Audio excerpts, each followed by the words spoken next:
Start பண்ணிடலாம். கிறிஸ்து இயேசுக்குள் மிகவும் அன்பாய் அழைக்கப்பட்ட அன்புக்குரிய சகோதர சகோதரிகளே, உங்கள் யாவருக்கும் கிறிஸ்துக்குள்ளான அன்பு வாழ்த்தலையும் இந்த நேரத்திலே கூறிக்கொள்கிறேன்.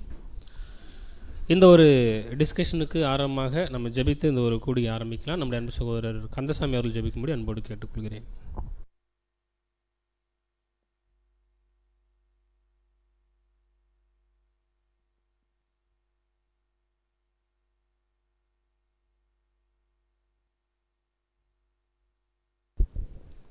ஜெபம் செய்வோம். மகா உன்னதங்களை வாசம் செய்கிறீர்கள் அன்பின் பரலோக பிதாவே, உமக்கு ஒருவருக்கே சுதிகான மகிமையாகவும் இயேசுவின் நாமத்தால் எடுக்கிறோம். அப்போ தகப்பனே, ஆண்டவரே, இன்று கூட ஞாயிறு ஆராதனையில் எங்களுக்கு நல்ல ஒரு பாடத்தை கொடுத்தீரப்பா.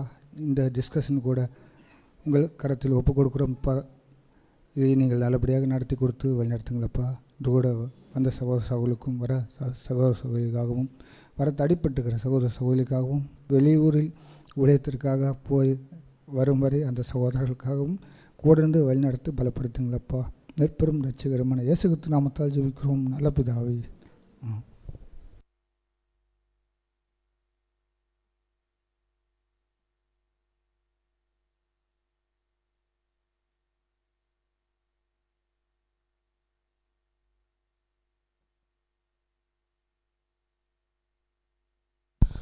கிறிஸ்து இயேசுக்குள் மிகவும் அன்பாய் அழைக்கப்பட்ட அன்புக்குரிய சகோதர சகோதரிகளே, நம்முடைய பிதாவாகிய தேவன் நம் வாழ்நாளில் ஒரு நாளை கொடுத்து அவருடைய வசனங்களை தியானிப்பதற்கு அவர் ஏற்படுத்தி கொடுத்த இப்பேற்பட்ட மாபெரும் ஸ்லாக்கியத்திற்காய் கோடானு கோடி நன்றிகளை நாம் எடுத்துக்கொள்ளலாம். அன்பு சகோதர சகோதரிகளே, நாம் இன்றைக்கி பிரெயின் டிஸ்கஷனுக்கு எடுத்திருக்கிற டாபிக் நமக்கு தெரியும். அன்றாட சுய பரிசோதனை செய்வதன் முக்கியத்துவம், the importance of daily self scrutiny அப்படின்ற ஒரு டாபிக் நம்ம எடுத்திருக்கோம். 5519 ரீப்ரிண்ட் நம்பர். ஸோ எல்லார் கையிலையும் அந்த ஒரு ரீப்ரிண்ட் இருக்குது. அந்த எக்ஸாமுக்கு படிச்சுட்டு ஹைலைட் பண்ணுறது, அண்டர்லைன் பண்ணியிருப்போம், கலர் கலராக நோட் பண்ணி வச்சுருப்போம்ல, அந்த மாதிரிலாம் நீங்கள் பண்ணி வச்சுருக்கீங்க. ரொம்ப சந்தோஷம். அன்புக்குரிய சகோதர சகோதரிகளே, ஸோ ஏற்கனவே இந்த ஒரு டாப்பிக்கு பிரதர் எடுத்துக்கொண்ட ஒரு ஆதார வசனம் 1 கொரிந்தியர் 11ஆம் அதிகாரம் 31 மற்றும் 32 வசனங்களை முதலாவது வாசிக்கலாம். மைக் 1 கொரிந்தியர் 11ஆம் அதிகாரம் 31, 32 வசனங்கள். நம்மை நாமே நிதானித்து அறிந்தால் நாம் நியாயம் தீர்க்கப்படுவோம். நாம் நியாயம் தீர்க்கப்படும்போது உலகத்தோடைய ஆக்கினைக்கு உள்ளாக தீர்க்காத படிக்கு கர்த்தராலே சிட்சிக்கப்படுகிறோம். ஸோ இப்படி நம்ம இந்த வசனத்தை ஒரு சீசனில் மட்டும் நம்ம என்ன பண்ணுவோம் அப்படின்னு அடிக்கடி படிப்போம். கரெக்டுங்களா? என்ன சீசன் அது? ஆனால் மெமரி சீசன்லேயே கூட நம்ம இன்னும் என்ன பார்ப்போம் அப்படின்னா, அந்த அனலைஸ் பண்ணுறது, அந்த செல்ஃப் ஸ்க்ரூட்டினி, நம்மளை நிதானித்து பார்க்குறது அப்படின்றது இந்த ஒரு காலப்பகுதியில் மட்டும் இருக்கக்கூடாது, எப்பயும் இருக்கணும்னு பார்ப்போம். அந்த ஒரு வருஷம் ஃபுல்லாக. அப்படின்னா என்ன அர்த்தம்? நம்முடைய வாழ்க்கை முடிகிற வரைக்கும், நம்முடைய கோர்ஸ் முடிகிற வரைக்கும் என்ன இருக்கணும் அப்படின்னு பார்க்கும்பொழுது நம்மளை ஸ்க்ரூட்டினைஸ் பண்ணி பார்க்கணும், நம்மளே அதை ஆய்வு செய்து பார்க்கணும் அப்படின்ற ஒரு விஷயத்தை நம்ம புரிஞ்சுக்கிறோம் இல்லைங்களா? சரி, எப்பயும் போல் என்ன பண்ணலாம் அப்படின்னா, கேள்வியின் அடிப்படையில் அந்த ஒரு டிஸ்கஷனுக்குள்ளே போகலாம். முதலாவது கேள்வி என்ன அப்படின்னு பார்க்கும்பொழுது, இந்த ஒரு வசனத்தில் என்ன கொடுக்கப்பட்டிருக்கு அப்படின்னா, 1 கொரிந்தியர் 11ஆம் அதிகாரம் 32வது வசனத்தில், நாம் நியாயம் தீர்க்கப்படும்போது உலகத்தோடே ஆக்கினைக்குள்ளாக தீர்க்கப்படாதபடிக்கு கர்த்தராலே சிட்சிக்கப்படுகிறோம் இல்லைங்களா? அப்படின்னா இந்த இடத்துல சொல்லப்படுகிற ஒரு விஷயம் சிட்சை, ஒரு எக்ஸாமினேஷன் அப்படின்ற ஒரு விஷயம் நமக்கு யார் கொடுக்கறது? தேவனா, ஆண்டவராகிய இயேசு கிறிஸ்துவா? இதுதான் முதல் கேள்வி. சிஸ்டர் போவனா.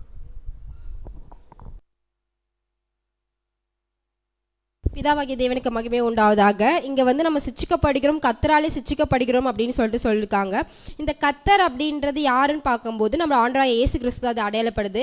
எப்படி அப்படின்னு பார்த்தோம்னா, நம்ம ஆல்ரெடி நம்ம படிச்சிருக்கோம் அப்போஸ்தலர்ல கூட, மேலும் ஒரு நாளை குறித்திருக்கிறோம், அதில் தாம் நியமித்த மனுஷனை கொண்டு இந்த உலகத்தை நீதியாய் நியாயந்திருப்பான்னு பார்த்துருக்கிறோம். அது மட்டும் இல்லை, யோவான் 5:22 கூட பார்த்துருக்கோம்.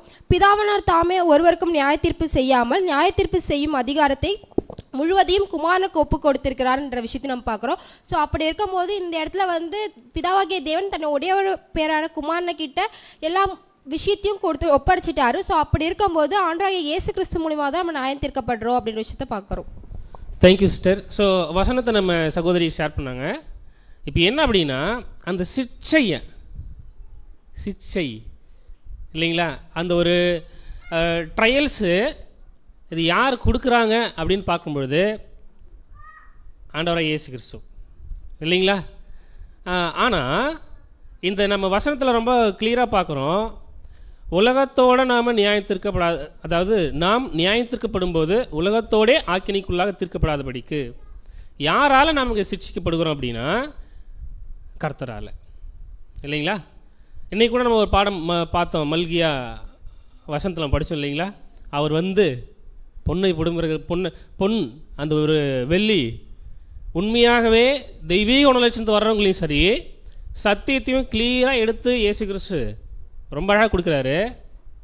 அதே சமயத்தில் அங்கே லேவியரையும் பியூரிஃபை பண்ணுறாரு இல்லைங்களா. ஸோ பியூரிஃபிகேஷன், அந்த சிக்ஷைகளை குறித்து நம்ம இந்த காரியத்தில் கூட நம்ம சிந்திக்கிறோம் இல்லைங்களா. ஓகே, பட் ஒரு விஷயத்தை கன்க்ளூட் பண்ணிக்கலாம். என்னென்னா, நம்முடைய பிதாவாகிய தேவன் தான் நம்மளை ஷேப் பண்ணுறது. ஏன்னா அவருடைய கையில் தான் நம்ம இருக்கோம், அதில் எந்த மாற்று கருத்தும் கிடையாது. அவர் கையில் தான் நம்ம மண்பாண்டமாக இருக்கும். ஸோ நம்மளை டிசைன் பண்ணுறது எல்லாமே அவர் தான். பட் யார் மூலமாக பண்ணுறாரு அப்படின்னு பார்க்கும்போது ஆண்டவர் இயேசு கிறிஸ்து மூலமாக தான். ஓகேங்களா, சரி ரைட்டு. அடுத்த கேள்வி, இப்படி இந்த வசனத்தில் அப்போஸ்தலர் பவுல் கொடுத்துருக்கிற விஷயம், இது ஏன் கொடுத்துருக்காரு, எதனால் கொடுத்துருக்காரு? ரொம்ப சிம்பிளாக அந்த மொதல் பேராகிராஃபில் இருக்கிற விஷயங்கள் தான். ஏன் இந்த ஒரு வசனத்தை அவர் சொல்லணும்? இந்த கீ வேர்ஸ் இருக்குல்ல, சிஸ்டர் கிறிஸ்டி.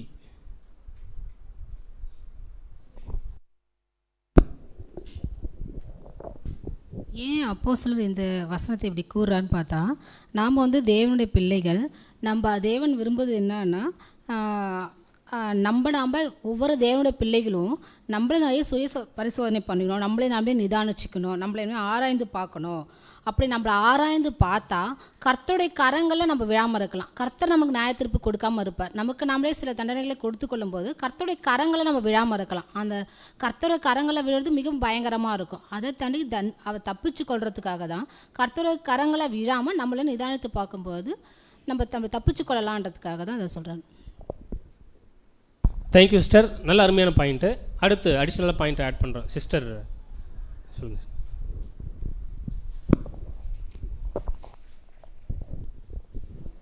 பிதாவுடைய நாமத்துக்கு ஸ்தோத்திரம். இப்போ இங்கே பவுல் வந்து சொல்கிறார் இல்லையா, நம்மை நாமே நிதானித்து அறிதல்ன்ற அந்த வார்த்தைக்கு வந்து இம்பார்ட்டன்ட் கொடுக்குறாங்க. ஏன்னு பார்த்தீங்கன்னா, நம்ம மாமிசத்தில் இருக்கிறோம், அபூர்ணராக இருக்கிறோம், நம்மளுடைய தப்பை வந்து நம்ம முதல்ல ஒத்துக்க மாட்டோம். ஸோ நம்ம வந்து நம்மளை நாமளே நிதானிச்சு அறிகிறது வந்து ரொம்ப கடினமாக இருக்கும். யார் சொன்னாலும் அதை வந்து நம்மளால் அக்செப்ட் பண்ணிக்க முடியாது. இதுக்காக தான் ஒரு புது சிருஷ்டியாக இருக்கிற நம்ம வந்து நம்மளுடைய காரியங்களை நம்ம வந்து நிதானித்து அறிவதன் மூலிமா நம்மளை திருத்தி கொள்றதுக்கு அது ஒரு ஃபஸ்ட்டு ஸ்டெப்பாக இருக்குது. ஏன்னு பார்த்தீங்கன்னா, ஏன்னா நம்மளுடைய எண்ணங்கள், செயல்கள், வார்த்தைகள் இது எல்லாத்தையுமே நம்ம வந்து நிதானித்து அறிஞ்சு செயல்படுறவங்களாக இருக்கணும். சபை வகுப்பாராகிய நம்ம அப்படி நம்ம செய்யும்போது நம்ம மாமிசத்தை பலவீனத்தில் இருக்கிறோமா இல்லை ஆவியுடைய பலத்தில் வளர்ந்துக்கிட்டு இருக்கிறோமான்றதை வந்து நம்மளால் நிதானிக்க முடியும். அப்படி நம்ம நிதானிக்கும் போது நாமளே கட்டுப்படுத்தி தேவனுக்குள்ளாக நம்மளை ஆள முடியும், நம்ம புது சிருஷ்டியை வளர்த்து எடுக்க முடியும். அதனால் நம்ம வந்து நம்மளை நிதானித்து அறிஞ்சாதான், இந்த விஷயத்தை நம்ம செஞ்சுட்டா அதை தேவன் செய்ய வேண்டிய வேலை கிடையாது. அப்படி நம்ம அதை தவறும் பட்சத்தில் அதை தேவனே கையில் எடுக்கிறாங்க. Thank you sister. ஸோ அப்போ நாமளே நிதானித்து அறிய வேண்டிய விஷயம் அது நாம் தான் செய்யணும் இல்லைங்களா. ஸோ டெஃபினட்டாக அது யார் கையில் இருக்குது அப்படின்னு பார்க்கும்போது முதலாவது நம்ம கையில் தான் இருக்குது. ஓகேங்களா. ஸோ அப்படி பார்க்கும்பொழுது சில விஷயங்களை நம்மளை நிதானித்து பார்க்குறதுக்கு சில காரியங்களை பிரதர் இங்கே எழுதியிருக்காங்க. அந்த சில ஃபஸ்ட்டு 3 லைன் இருக்குல்ல, அதில் முக்கியமான பாயிண்ட்ஸ் இருக்கும். அதை கொஞ்சம் ஷேர் பண்ணுங்களேன். ஒரு 3 பாயிண்ட்ஸ் இருக்கும். அதுதான் ரொம்ப முக்கியம். நம்ம அதுக்கு அப்புறம் இருக்கிற இன்ஃபர்மேஷனை ஆட் பண்ணி சொல்கிற ரைட்டு தான்.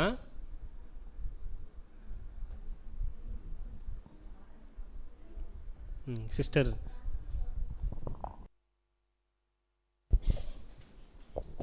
இங்கே இங்கே பிரதர் என்ன முக்கியமான 3 விஷயங்களை சொல்லியிருக்காங்க அப்படி பார்க்கும்போது, ஃபஸ்ட்டு வந்து ஒரு 3 ஸ்டெப்ஸை வந்து இங்கே சொல்லியிருக்காங்க. என்ன ஃபஸ்ட்டு நம்ம வந்து நிதானித்து பார்க்கணும் அப்படி சொல்லியிருக்காங்க. செகண்டு ஆராய்ந்து பார்க்கணும் அப்படி சொல்லியிருக்காங்க.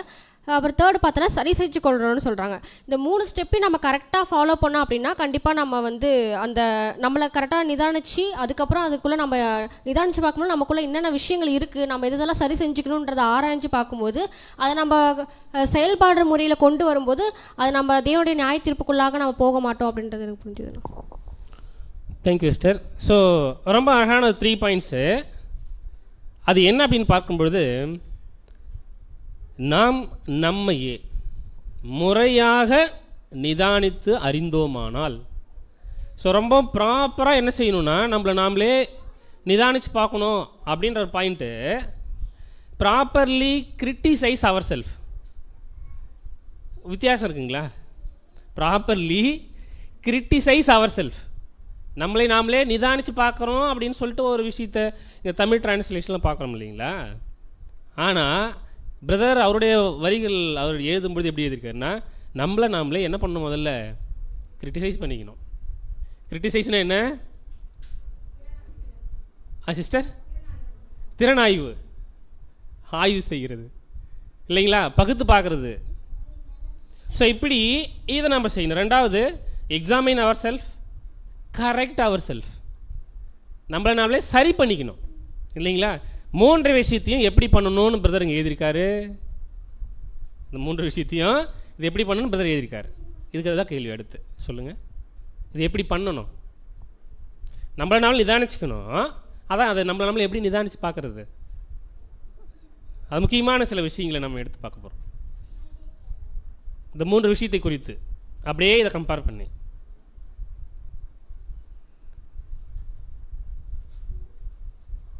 அதாவது நம்ம நிதானித்து பார்க்குற விஷயம், நம்மளை குறித்து நிதானித்து பார்க்குறதுன்னு ஒன்று இருக்குது இல்லைங்களா, மற்றவர்களை குறித்து நிதானித்து பார்க்குறதுன்னு ஒன்று இருக்குது.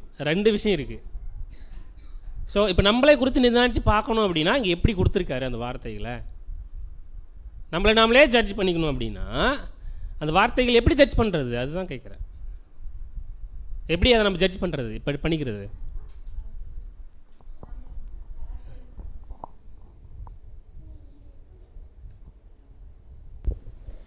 நம்ம என்னென்னலாம் தவறு பண்ணியிருக்கோன்றதை வந்து நம்மளுடைய விஷயங்களை வந்து நம்ம தராசில் வச்சு பார்த்து மதிப்பீடு செய்யுதுங்களா பிரதர்? நம்ம எந்த நம்மளை நாமளே பரிசோதிக்கணும். நம்ம என்னென்னலாம் பண்ணுறோம் ஒரு நாள், நம்மளுடைய விஷயங்கள் தேவனுக்குள்ளே எந்த அளவுக்கு நம்ம வளர்ந்துட்டுருக்கோம், எது குறையாக இருக்குது, நம்ம இன்னும் எப்படி வளரணும் என்றதை ஆராய்ஞ்சு பார்த்து நம்ம இதிலெல்லாம் குறையாக இருக்கோம், இதெல்லாம் சரி பண்ணணும் சொல்லிட்டு நம்மளுக்கு நாமளே செல்ஃபாக ஒரு விஷயத்தை க்ரியேட் பண்ணி பண்ணுறதுங்களா பிரதர்? தேங்க்யூ சிஸ்டர், நல்ல பாயிண்ட் சொல்லியிருக்கீங்க. நம்மளை நாமளே இங்கே நிதானிச்சு பார்க்குறது எப்படி அப்படின்னு பார்க்கும்பொழுது தராசு வச்சு பார்க்கணும். பட் தராசு அப்படின்ற ஒரு வார்த்தையை எப்படி பார்க்கணும் அப்படின்னு பார்க்கும்பொழுது நடுநிலைமையாக யோசித்து பார்க்கணும் இல்லைங்களா? ஸோ நம்மளை எப்படி தெரியுங்களா, இப்போ நம்மளை குறித்து நிதானித்து பார்க்குறோம் அப்படின்னா நம்ம என்ன செய்வோம், நிறைய கன்வின்ஸ் ஆகிடுவோம். நிறைய விஷயங்கள் நமக்கு பெருசாக தெரியாது இல்லைங்களா? ஸோ அதனால தான் இங்கே என்ன கொடுத்துருக்காரு அப்படின்னு பார்க்கும்பொழுது ரொம்ப கிளியராக அந்த செல்ஃப் ஸ்க்ரூட்டினி அப்படின்றது நம்ம நடுநிலைமையோடு நம்மளை குறித்து நிதானித்து பார்க்கணும். ஒருவேளை இதை நம்ம நிதானித்து பார்க்கல அப்படின்ற பட்சத்தில் தான் இதை யார் ஹேண்ட் எடுக்கிறாங்க அப்படின்னு பார்க்கும்பொழுது நம்முடைய ஆண்டவராக இயேசு கிறிஸ்து இல்லைங்களா? ஸோ இதுதான் நம்ம என்ன பண்ணுறோம் அப்படின்னு பார்க்கும்பொழுது இந்த இடத்துல பார்க்குறோம். ஒருவேளை இப்போ ஆண்டவராக இயேசு கிறிஸ்துக்கு ஏன் இது அவசியமாக இருக்குது, ஏன் இது அவசியம்?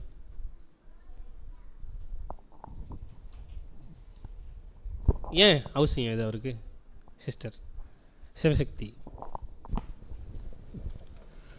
இது ஏன் அவசியமாக இருக்குது அப்படின்னு சொன்னால் நம்மளை அவர் புத்திரராக ஆக்கி விடுறாரு. ஏன்னா அவர் குமாரனுடைய சாயலுக்கு ஒப்பாக நம்மளை கூப்பிட்டுருக்காரு. அப்போ அதனால் அவர் வந்து அதை பயிற்சிவித்து நம்மை நாமே நிதானித்து அதை சோதிச்சறியும் போது அதை சரியாக போடலான்றதுக்காக அவருடைய குமாரனுடைய சாயலுக்கு நம்ம வந்து சேரணுன்றதுக்காக தான் அவர் நம்மளுக்காக கொடுத்துக்கிற விஷயமா இருக்குது. தேங்க்யூ சிஸ்டர், ரொம்ப அருமையான பாயிண்ட்டு. ஏன் அப்படின்னு பார்க்கும்பொழுது என்ன நோக்கம் அப்படின்னு பார்த்தோம்னா, நாம் நிதானித்து பார்த்தோம், நம்மளை நாமளே நிதானித்து பார்த்தா தேவனுடைய புத்திரர்களாக மாறுவோமா இல்லைங்களா? தேவனுடைய புத்திரர்களாக நம்ம மாறுவோம்.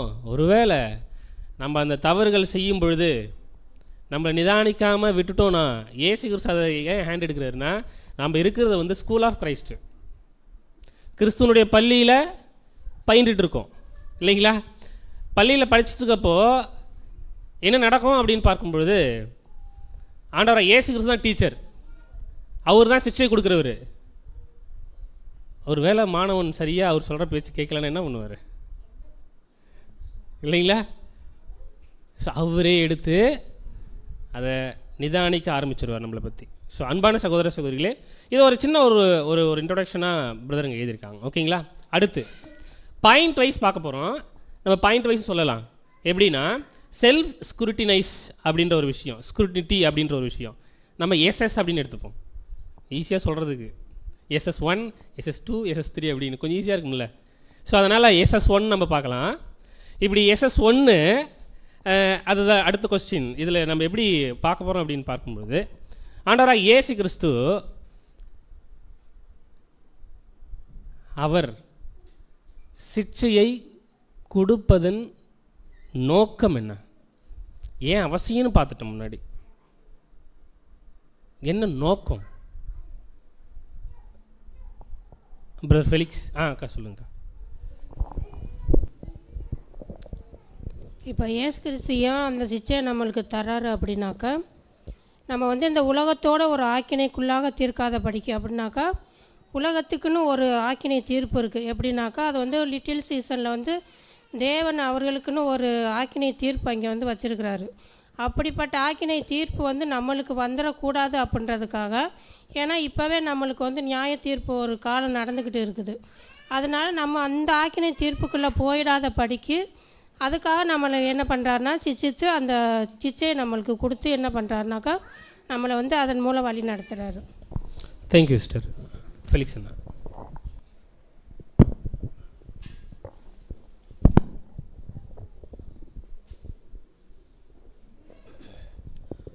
தேவனுக்கு மகிமை உண்டாவதாக. ஸோ இதில் பார்க்கும்போது நம்மை நாமே நிதானித்து அறிந்தால் நியாயம் தீர்க்கப்படும் அப்படின்ற ஒரு விஷயங்கள் பார்க்கும்போது, நம்மைன்ற ஒரு விஷயங்கள் பார்க்கும்போது புது சிருஷ்டியை தான் அது குறிக்குது. இப்போ இந்த புது சிருஷ்டி அழைக்கப்பட்ட ஒவ்வொருத்தரும் என்ன பண்ண சொல்லும்போது நிதானித்து பார்க்கணும். ஏன் அப்படின்னு சொல்லும்போது, அந்த ஒரு தராசில் அப்படின்னு சொல்லும்போது இயேசு கிறிஸ்துவையும் நம்ம தான் என்ன பண்ணணும்னு சொல்லும்போது ஒரு நிலையில் என்ன பண்ணணும்னு சொல்லும்போது தராசில் வைப்போம். அப்படி இருக்கும்போது நம்ம என்னவா இருக்கிறோம் அப்படின்னா, நம்ம அபூர்ணத்தில் இருக்கிறதுனால கண்டிப்பாக என்ன பண்ணுவோம் அப்படின்னு சொல்லும்போது ஒரு நிலைக்கு கீழாக தான் நம்ம காணப்படும். ஸோ அப்படி இருக்கும்போது ஒரு விஷயத்தை நம்ம நிதானித்து அறியும் போது என்ன பண்ணுறோம் அப்படி சொல்லும்போது கற்றுக்கொள்கிறோம். ஸோ நம்ம கீழே தான் இருக்கிறோம் அப்படின்றத நம்ம மேலாக உயர்த்தப்படணும், கிறிஸ்துவுக்கு நிகராக நம்ம இருக்கணும் அப்படின்றதுக்காக ஒரு விஷயத்தை என்ன பண்ணுறோம் கற்றுக்கொள்கிறோம். அதான் வந்து பார்க்கும்போது கர்த்தரால் சிருஷ்டிக்கப்படுதல். ஏன் அப்படி சொல்லும்போது உலகத்தோடு நம்ம என்ன பண்ணக்கூடாது அப்படின்னு சொல்லும்போது ஆக்கணிக்குள்ளாக தீர்க்கப்பட்டுறக்கூடாது. ஏன்னா நம்ம உலகத்தார் அல்ல அப்படின்றத ஒற்றுக்கொள்கிறோம். இப்போ இங்கே பயிற்சி நடக்குது அப்படின்னு சொல்லும்போது இந்த சிச்சைன்னு அப்படி பார்க்குற ஒரு விஷயங்கள் பார்க்கும்போது 3 விஷயமான ஒரு விஷயம் நடக்குது. அதுதான் பார்க்கும்போது அந்த சாஸ்டன்ட்னு ஒரு வேர்டு அதில் கொடுக்கப்பட்டிருக்கும் இல்லையா. ஸோ இங்கிலீஷில் பார்க்கும்போது எபிரேய மொழியில் பார்க்கும்போது சாஸ்டன் அப்படின்னு ஒரு வேர்டு இங்கிலீஷில் பார்த்துருக்கோம். அதில் பார்க்கும்போது டு ட்ரெயின் சில்ட்ரன்ஸ், அதாவது கிறிஸ்து என்ன பண்ணுறாருன்னா தேவன் அந்த பிள்ளைகளை கிறிஸ்து மூலயமா ட்ரெயின் பண்ணுறாரு ஃபஸ்ட்டு. ஸோ அடுத்தது பார்க்கும்போது moulding the characters of the persons. ஒருத்தர் என்ன பண்ணுறாருன்னா மோல்ட் பண்ணுறாரு. ஸோ எதற்காகன்னு சொல்லும்போது நம்ம உடனடியாக என்ன பண்ண முடியாதுன்னா நம்மளுடைய கேரக்டரை நிதானித்து என்ன பண்ண முடியாதுன்னா அறிஞ்சிட முடியாது. ஏன்னா நம்ம நிதானிக்கும் போது என்ன தெரியும் அப்படின்னா குறைவுபட்டிருப்போம். உடனே நம்ம என்ன ஆகிடும்னா நம்ம ஒரு விஷயத்தில் என்ன பண்ணோம், ஓகே குறைவாக இருக்கிறோம் அப்படின்றதுனால கீழாக நம்ம யோசிச்சிடக்கூடாது அப்படின்றதுக்காக தான் கிறிஸ்துவனுடைய சிக்ஷை அப்படின்றபோது ஃபஸ்ட்டு பயிற்சி, அதுக்கடுத்து ஒழுங்குமுறைகளை கொண்டு வராரு. அதுக்கப்புறம் அப்படின்னு சொல்லும்போது லாஸ்ட் தான் என்னன்னு சொல்லி பார்க்கும்போது ஒரு பனிஷ்மெண்ட், ஒரு ஜட்ஜ், ஒரு ஸ்கார்ஜ் அப்படின்னு சொல்லி பார்க்குறோம். ஸ்கார்ஜ்னா என்ன அப்படின்னு பார்க்கும்போது அந்த ஒரு என்ன பார்ப்போம் அப்படின்னு சொல்லும்போது சாட்டையால் அடிக்கக்கூடியது. ஸோ அதுதான் ஸ்கார்ஜிங் அப்படின்ற சொல்லுவோம். ஸோ இதில் பனிஷ்மெண்ட் அப்படின்றதான் லாஸ்ட்டு. அதுக்கு முன்னாடி என்ன நடக்குது அப்படின்னு சொல்லும்போது ஒரு பயிற்சிக்குள்ளாக தான் கிறிஸ்து நம்ம என்ன பண்ணுறாருன்னா வழிநடத்தி வராரு. எதற்காக அப்படின்னு சொல்லும்போது இந்த புது சிருஷ்டி பூரணத்தை நோக்கி கடந்து போகணும் அப்படின்றது தான் அந்த ஒரு விஷயம். Thank you brother. Thank you brother. So அப்போ நம்ம ஆண்டவராக இயேசு கிறிஸ்து நம்மளை சிக்ஷிக்கிறதுக்கான நோக்கங்கள் நம்ம நிறைய பாயிண்ட் சொல்கிறோம், எல்லாமே ரைட்டு தான், ஓகேங்களா. ஆனால் இப்போ SS1 அதுக்கு எனக்கு பதில் தான், ஓகேங்களா. ஸோ அப்போ SS1 அது இந்த ஃபஸ்ட்டு இந்த செகண்ட் பேராகிராஃபில் ஒரு 5-4 லைன்ஸில் அது இருக்கும். அதை நம்ம என்ன பண்ணலாம் பார்க்கலாம்.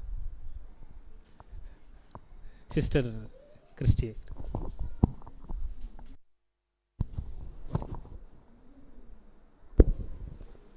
இது ஏன் நம்மளுக்கு கிறிஸ்து இந்த சிக்ஷை அனுப்பிக்கிறார், அதோட நோக்கம் என்னன்னு பார்த்தா, நம்முடைய நியாயத்தீர்ப்பு இப்பயே ஸ்டார்ட் ஆகிடுதுன்னு பார்க்குறோம். ஆனால் நம்ம இப்போ இந்த சிக்ஷையை நான் அனுபவிக்கலை, நம்மளுக்கு வந்து இது நம்மளே திறனாய்வு செய்யலை அப்படின்னா நாம் வந்து உலகத்தோடு ஆக்கினைக்குள்ளாக தீர்க்கிற மாதிரி போயிடுவோம். ஸோ நம்ம உலகத்தோடு ஆக்கினை தீர்க்காதபடி இருக்கணும் அப்படின்னா தேவன் இந்த சிக்ஷை நமக்கு அனுமதிக்கிறாரு. அது ஆக்சுவலாக அதோட ரீசன் என்னென்னா, நம்மளுக்கு ஏதோ நாம் தப்பாக நினச்சிடக்கூடாது அந்த சிக்ஷையை. அது நம்மளுக்கு ஏதோ ஒரு கஷ்டத்தை அவரோட வெறுப்புணர்ச்சி ஒரு வழியெலாம் ஏற்படுத்துறதுக்காக தான் இந்த சிக்ஷை கொடுக்குறோன்னு நினைக்கக்கூடாது.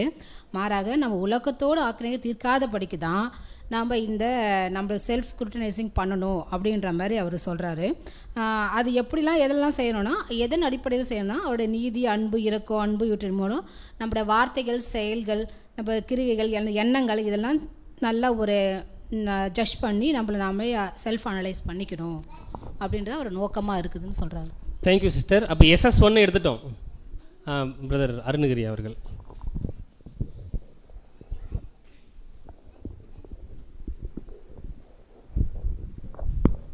சோதரம், இப்போ நம்ம இந்த ஓட்டத்தில் வந்து நாம் வந்து தானாக முன் வந்து தான் ஒப்பு கொடுத்து இந்த ஓட்டத்தில் ஓடுறோம். இதில் வந்து நம்ம இப்போ இந்த உண்மைத்தன்மையை வந்து தேவனுக்கு நிரூபிக்கணுன்னாக்கா நம்ம சுய பரிசோதனை பண்ண தான் நிரூபிக்க முடியும். நம்ம தப்பை இன்னொருத்தவங்க சொல்கிறதுக்கும் நம்ம தப்பை நாம் உணர்கிறதுக்கும் வித்தியாசம் இருக்குது. சரிங்களா? அந்த உண்மைத்தன்மை நம்மக்கிட்ட இருக்குதான்றத வந்து தேவன் நம்மக்கிட்ட ஃபஸ்ட்டு பார்க்குறாரு. அப்படி உண்மைத்தன்மை நம்மக்கிட்ட இருந்தால் தான் அவர் குடும்பத்தில் நம்ம அங்கத்தினா சேர முடியும். அவர் வந்து நீ இந்த தப்பு செஞ்சுக்கிறேன்னு சொல்லிட்டு அவர் சுட்டி காட்டுறதுக்கும் நம்மளை ஒத்துக்கிறதுக்கும் நிறைய வித்தியாசம் இருக்குது. இதை தான் அவர் விரும்புகிறாரு. அதுக்காக தான் நம்ம வந்து இங்கே அழைக்கப்பட்டிருக்கிறோம். இது நம்ம உண்மைத்தன்மை இல்லைனாக்கா அப்போ நம்ம உலகத்துக்காரர்கிட்ட கொண்டு போய் சேர்த்து நம்ம ஆக்கினைக்கு உள்ளாக ஆக்கப்பட்டாக்கா நம்ம உண்மை உள்ள இது நிரூபிக்க முடியுமா? முடியாது. அதுவே ஆண்டவரே வந்து ஆக்கினை கொடுத்து நம்மளை இப்போ ஒரு சிகிச்சையில் கொடுத்து பண்ணாருனாக்கா அது ஒரு 2வது பட்சம் தான். முதல் பட்சம் என்னன்னாக்கா நம்மளுடைய தப்பை நாமளே உணர்ந்து நாமளே ஒத்துக்கொண்டு அதுக்கு சரி செய்கிறது தான். இதை நம்ம முயற்சி பண்ணுறது நல்லது. ஸோ அப்போ நம்ம செல்ஃப் ஸ்க்ரூட்டினைஸ் உண்மைத்தன்மையை கொஞ்சம் நாம் அனலைஸ் பண்ணி பார்க்கணும். ஒவ்வொரு நாளும் நம்ம எப்படி பார்க்கணும் பிரதர். நல்ல பாயிண்ட் சொல்லியிருக்காங்க. ரைட். சிஸ்டர் ராதா அவர்கள்.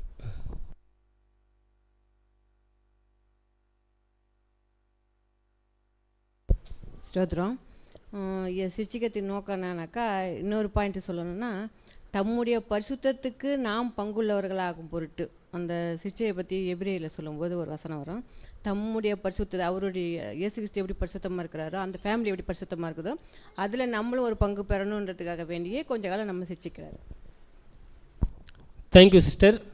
ஸோ அப்போ நாம் இன்னும் பரிசுத்தமாகணும், சாங்டிஃபை. அதனால் ஆண்டவராக இயேசு கிறிஸ்து சிரிச்சிக்கிற ஒரு விஷயம். Right sister திருத்தம்மாள்.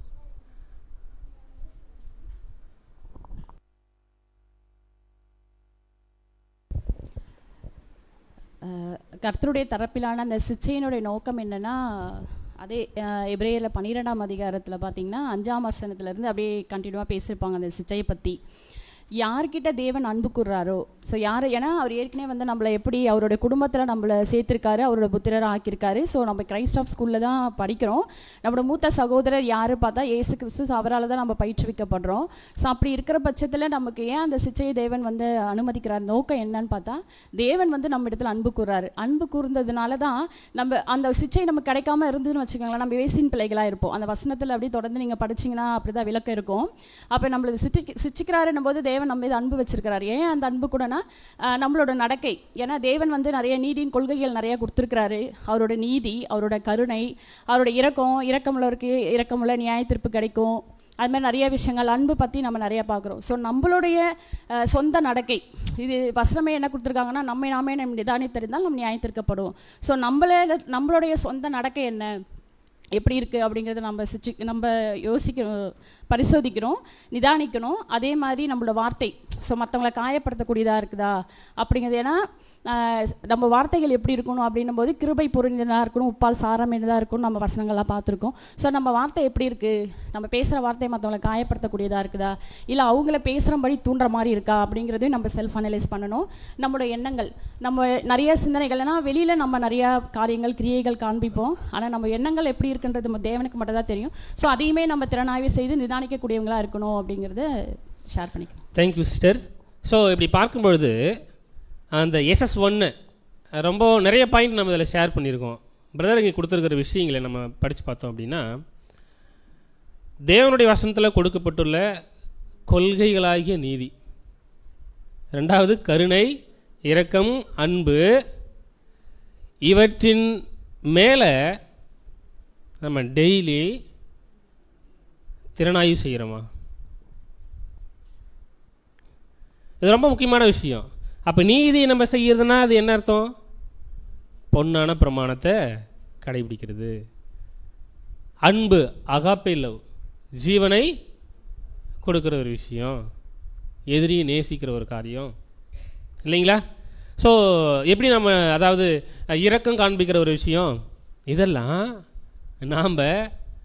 நம்ம யோசித்து, அதாவது நிதானித்து பார்க்குறோமா நம்மளை? ஓகேங்களா? ஸோ அப்போ ஃபஸ்ட்டு பாயிண்ட்டு பிக் பண்ணி எடுத்துட்டோம். ஓகேங்களா? இப்போ 4 விஷயத்தை கொடுத்துருக்காங்க, ஒவ்வொரு காரியங்களையும் பிரதர் எழுதியிருக்காங்க, ஒவ்வொன்றா பார்க்கலாம். ஸோ அப்போது நீதி, அதுக்கப்புறம் கருணை, இரக்கம், அன்பு, இவை எல்லாவற்றையும் நம்ம கொஞ்சம் யோசித்து பார்த்து தேவனுக்கு பிரியமாக தான் அதெல்லாம் செஞ்சுக்கிட்டு இருக்கோமா இல்லையா? ஓகேங்களா? ஒருவேளை கோல்டன் ரூல் நம்ம கடைபிடிக்கவே இல்லை நம்ம வாழ்க்கையில், மற்றதெல்லாம் செஞ்சிட்டோம், எல்லாவற்றையும் அகாப்பே, அன்பு, கருணை, இரக்கம் எல்லாத்தையும் 100% செஞ்சிட்டோம். கோல்டன் ரூலை நம்ம வாழ்க்கையில் கடைபிடிக்கவே இல்லை. சபையாக மாற முடியுமா? மாற முடியுமா? மாற முடியாது. அப்போ கோல்டன் ரூல் எல்லாத்தையும் நம்ம சரியாக கடைபிடிச்சிட்டோம், அன்பு காமிக்கல இல்லைங்களா? அப்போ அன்பு அப்படின்ற ஒரு குணலட்சணம் நம்மக்கிட்ட இல்லைன்னா கண்டிப்பாக என்ன இல்லை. ஸோ இப்படி நாம் இன்னைக்கு ஒவ்வொரு நாளும் இப்போ டெய்லி நம்ம நிதானிச்சு பார்க்கணும். ரொம்ப டஃப்பான ஒரு விஷயந்தான். ஓகேங்களா? சரி, அடுத்து நம்ம என்ன பண்ணலான்னா அடுத்த கேள்விக்குள்ளே போயிடலாம். என்ன கேள்வி அப்படின்னு பார்க்கும்பொழுது, ஒருவேளை நம்ம இந்த மாதிரி தவறு பண்ணிடுறோம் இல்லைங்களா? இப்போ ஸ்க்ரூட்டினைஸ் பண்ணுறது என்ன பண்ணுவோம்? எங்கே போய் நிற்போம் சொல்லுங்கள்? சரி பண்ணுறது எங்கே போய் நிற்போம்? தேவனுடைய கிருபாசனத்தன், அதாவது கிருபாசனத்தண்டையில் போய் நிற்போம் இல்லைங்களா? ஆண்டவராக இயேசு கிறிஸ்துக்கு முன்னாடி. இது ஒன்று. இல்லைனா நம்மளுடைய காரியங்கள் எல்லாவற்றையும் என்ன பண்ணுவோம் அப்படின்னா அவர்கிட்ட சொல்லி, அது மீன்ஸ் தேவன்கிட்ட சொல்லுவோம் கிறிஸ்து மூலமாக இல்லைங்களா? இப்படி நம்ம செய்யும் பொழுது ஒருவேளை நம்முடைய பலிகளை தவறு செஞ்சிட்டோம் அப்படின்னா, நம்முடைய பலிகளை எடுத்துகிட்டு போயிட்டு தவறு செஞ்சிட்ட பிறகு தேவன்கிட்ட நம்ம எதுவும் மன்னிப்பு கேட்காம நம்ம அது பலிபீடத்தின் மேலே வச்சு அது பலியை நம்ம செலுத்த முடியுமா? இல்லைங்களா? ஸோ அப்போ அதை குறித்து பிரதர் என்ன எழுதியிருக்காரு, அதை ஷேர் பண்ணுங்கள். இல்லை சில டிரான்ஸ்லேஷனில் மிஸ்டேக்கெலாம் இருக்கும், ஒருவேளை நீங்கள் கண்டுபிடிச்சிருந்தோம் அப்படின்னா அதை நீங்கள் ஷேர் பண்ணுங்கள். தேவனுக்கு மகிமை உண்டாதாக. என்னென்னா, ஒரு சகோதர சகோதரிகள் யாராக இருந்தாலும் சரி, நம்ம அவங்க மனசை நம்ம காயப்படுத்துகிற மாதிரி பேசிட்டோம்னா முதல்ல அவங்கக்கிட்ட நம்ம வந்து மன்னிப்பு கேட்கணும். மன்னிப்பு கேட்டு தான் நம்மளுடைய பலியை போய் தேவனுக்கு நம்ம செலுத்துறவங்களா இருக்கணும். Thank you sister. ஓகே, அப்புறம்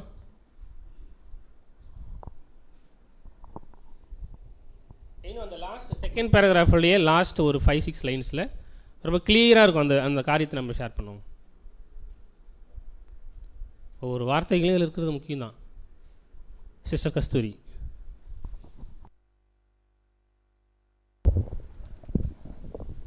கர்த்தருடைய பரிசுத்தத்துக்கு மகிமை உண்டாவதாக. இங்கே வந்து சொல்லியிருக்காங்க, ஒன்று சகோதரத்தில் ஒரு வார்த்தை கருணையற்ற செயலோ இல்லை வார்த்தைகள் நம்ம சொல்லிட்டோம்னா, முரட்டுத்தனமாக நம்ம நடந்துக்கிட்டோமோ, அவங்க காயப்படுத்தணுமோ, நம்ம எப்படி நடந்துக்கணும், அவங்கள்ட்ட மன்னிப்பு கேட்கணும். ஏன்னா நம்ம வசனம் படிக்கிறோம், நம்ம ஆலயத்துக்கு வந்து பலி செலுத்த வரும்போது உன் சகோதரத்தில் குறை கண்டாரு, நீ அங்கே கண்டினா நீ அந்த பலிபடுத்த அந்த பலியை வச்சுட்டு போயிட்டு ஒப்புரவாயிட்டு வந்தால் வந்து பலி செலுத்தணும்னு சொல்கிறாங்க. அப்போ அதனால் முதல்ல மன்னிப்பு கேட்டுட்டு அதுக்கப்புறம் அந்த காணிக்கையை செலுத்தணும் அப்படின்ட்டு நான் புரிஞ்சுக்கிறேன். Thank you sister. ஸோ அப்படின்னா நம்ம இந்த ஒரு விஷயத்தில் பார்க்குறோம், நமக்கு தெரியும் மத்தேயு 18ஆம் அதிகாரம் இல்லைங்களா? ஸோ இதில் நாம் வார்த்தைகளாலோ கருணையற்ற செயல்களாலோ அல்லது முரட்டுத்தனமாக நடந்தோ காயப்படுத்தி இருந்தோம்னா, இந்த வார்த்தையெல்லாம் படிக்கிறதுக்கே நம்ம எப்படி இருக்குது, பயமாக தான் இருக்குது இல்லைங்களா? அப்படி இருந்தோம்னா முதலாவது என்ன செய்யணும்? இப்போ மன்னிப்பு தான் கேட்கணும். யார்கிட்ட போய் மன்னிப்பு கேட்கணும்? நம்ம யாரை பேசணுமோ அவங்ககிட்ட போய் மன்னிப்பு கேட்கணும் இல்லைங்களா? மன்னிப்பு கேட்டுட்ட பிறகு அதுக்கப்புறம் நம்ம என்ன செய்யணும் அப்படின்னா, நம்மளுடைய பலிகள், நம்மளுடைய காணிக்கைகள், இங்கே வந்து we may come and offer our gift, அந்த காணிக்கைன்றது கிஃப்ட் அப்படின்னு கொடுத்துருப்பார். அதுக்கப்புறம் நம்ம என்ன பண்ணலாம்? எந்த ஒரு காணிக்கையோ இல்லை கிஃப்ட்டோ இல்லை தேவனுக்கு நம்ம செலுத்துக்கிற பலி இதெல்லாம் செய்யலாம்ல. ஆனால் நம்ம இதை மன்னிப்பு வாங்கிறதுக்கு முன்னாடி நம்ம இந்த மாதிரியான காணிக்கையை இல்லைனா தேவனுக்கு இந்த சாக்ரிஃபைஸை நிறைய விஷயங்களை பலிபீடத்தின் மேல் வச்சுட்டு போயிட்டு நம்ம அவங்ககிட்ட வந்து மன்னிப்பு கேட்கலாமா, இல்லை பலிபீடத்துக்கு முன்னாடியே வச்சுட்டு மன்னிப்பு கேட்கலாமா? என்ன பண்ணுறது? போகிறதுக்கு முன்னாடியே இல்லைங்களா? ஸோ அப்படின்னா இங்கே பாருங்களேன், நம்ம தமிழில் படிக்கிறோம், நம் காணிக்கையை பலிபீடத்தின் மீது வைத்துவிட்டு, பலிபீடத்தின் மீது வைத்துவிட்டு அதுக்கப்புறம் போய் பேசுகிற மாதிரி இருக்கா?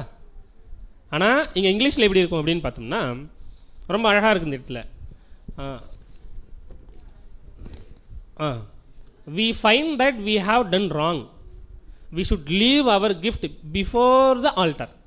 அதுக்கு முன்னாடி வச்சுட்டு இல்லைங்களா? ஒருவேளை மன்னிப்பு கேட்காம ஆல்டர் மேலே வச்சா அது எப்படி அந்த ஒரு சாக்ரிஃபைஸை தேவன் அங்கீகரிப்பார் இல்லைங்களா? அங்கீகரிக்க மாட்டார் இல்லை. முன்னாடி வச்சுட்டு அதுக்கு முன்னாடி வச்சுட்டு அதுக்கப்புறம் நம்ம என்ன செய்யணும் அப்படின்னு பார்க்கும்போது போய் அப்பாலஜிஸ் கேட்டுட்டு மன்னிப்பு கேட்டு அதுக்கப்புறம் மன்னிப்பு வாங்கிட்டு வந்துட்டு அதுக்கப்புறம் நம்ம அந்த ஒரு பலியை இல்லைனா வந்து எல்லா காரியங்களையும் தேவனுக்கு செலுத்தணும் அப்படின்னா டெஃபினட்டாக என்ன பண்ணுவார்? அதை பலிபீடத்து மேல் வச்சோம் அப்படின்னா அது கண்டிப்பாக சுகந்த வாசனையாக அது போகும் இல்லைங்களா? ஸோ இப்போது என்ன செஞ்சுருக்கோம் அப்படின்னு பார்க்கும்பொழுது கொஞ்சமாக மத்தேயு 18ஆம் அதிகாரத்தை ஒருவேளை நம்மளுடைய வாழ்க்கையில் டெய்லி இந்த மாதிரி சினாரியோலாம் வருமானலாம் தெரியல, ஓகேங்களா? பட் வந்துச்சு அப்படின்னா அதை ஸ்க்ரூட்டினைஸ் பண்ணி பார்க்கணும், ஓகேங்களா? ஆனால் அடுத்த 3rd பேராகிராஃபில் இந்த மத்தேயு 18ஆம் அதிகாரத்தினுடைய விஷயத்தை பற்றி மொதல் 2 லைனில் பேசியிருக்கிறது தான். ஆனால் எந்த விஷயத்தை நமக்குள்ளே இருக்கிற காரியத்தை எடுத்து போடணும்னு சொல்லியிருக்கார், கண்டுபிடிச்சிடலாம், ஓகேங்களா? அதாவது ஏ வந்து பிக்கு விரோதமாக பேசிட்டார், ஓகேங்களா? இப்போ என்ன பண்ணோம்? ஏ வந்து பி கிட்ட போயிட்டு மன்னிப்பு கேட்கணும். அப்போ ஏ பி கிட்ட மன்னிப்பு கேட்கணும்னா இந்த ஏ எந்த ஒரு கேரக்டரை விட்டுட்டு போகணும்? சிஸ்டர் சிவசக்தி.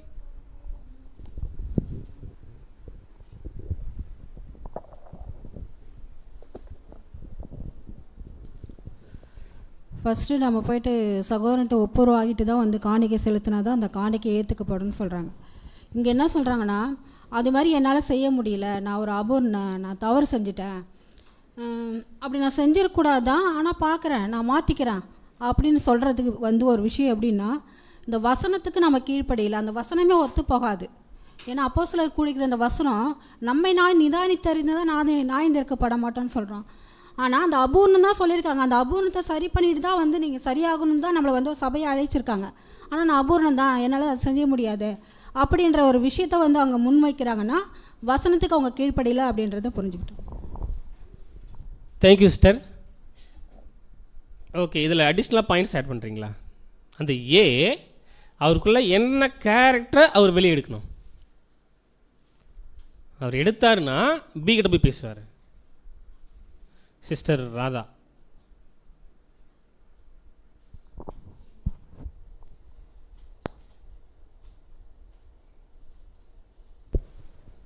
முதல்ல நம்மை நாமே நிதானித்துன்னு சொல்கிறோம் இல்லைங்களா? அதுதான் அந்த 2வது பேரால் என்ன கொடுத்துட்றாங்க, தேவனுடைய வசனத்தின் கொள்கைகளின்படி நம்ம நிதானிக்கணும். நீதியாக செய்திருக்கிறோமா? நீதினா என்ன? அவங்க மற்றவங்கள நாம் வந்து அளக்கும்போது அதை தீர்ப்பிடும்போது எப்படி சொல்லணும், செய்யணும்னா அன்போடு செய்யணும். அதே என்ன நான் கணக்கு பண்ணி நான் எப்படி செய்திருக்கேன் அப்படின்னு சொல்லும்போது பார்த்தோன்னாக்கா நம்ம நீதியாக நம்மளை நியாயம் தீர்க்கணும். அதுதான் அந்த கடிகார முள் இந்த அப்படிலாம் சொல்லுவாங்க, அதுக்கு எக்ஸாம்பிளாக கொடுத்துருப்பாங்க. அந்த மாதிரி தான் நம்ம வந்து ஃபஸ்ட்டு நம்மளை நிதானிக்கணும். நான் சரியாக நீதியாக செய்திருக்கிறேன்னா, இதுக்கு இன்னும் அடிஷ்னலாக போனால் அந்த பொண்ணான கோட்பாடுகள்லாம் வச்சு பார்க்கலாம். அன்பாக நான் மற்றவங்கிட்ட அன்பாக பேசிக்கிறேன், அது வார்த்தைகளால் காயப்படுத்துறது, முரட்டுத்தனமாக நடந்துக்கிறது, எண்ணங்கள் நான் சிந்திக்கிறேன். அதுக்கு தான் முன்னாடியே சொல்லிட்டோம், சிந்தனைகளில் வரும்பொழுதே அந்த காரியத்தை நம்ம தடுத்து நிறுத்தணும் அப்படின்னு சொல்லிட்டோம். அப்படி செஞ்சு தான் உடனே கிருபாசனத்தில் போயிட்டு தேவன்கிட்ட மன்னிப்பு கேட்குறோம், இயேசுகிட்ட மன்னிப்பு கேட்குறோம், அடுத்து சகோதரர்கிட்ட போய் மன்னிப்பு கேட்குறோம். அப்போ நம்ம கேட்கும்போது அந்த ஒரு வெக்கம் நம்மளுக்கு வரும்.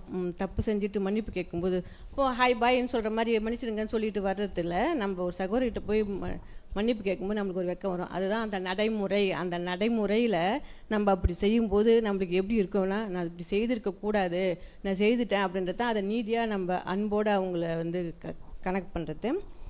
அப்போ வந்து நம்மளுடைய பலவீனத்தை நம்ம உணர்ந்துடுவோம், இது நான் செய்திருக்கக்கூடாது, நான் செய்துட்டேன் அப்படின்னு நம்மளுடைய பலவீனத்தை நம்ம உணர்ந்தோம்னா ஓரளவுக்கு நம்மளை நிதானிக்கலாம்.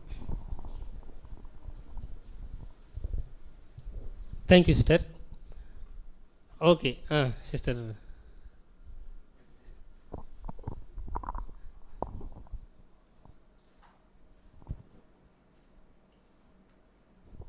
நம்ம மேலே வசனம் படித்தோம், மத்தேயு 5:23-24.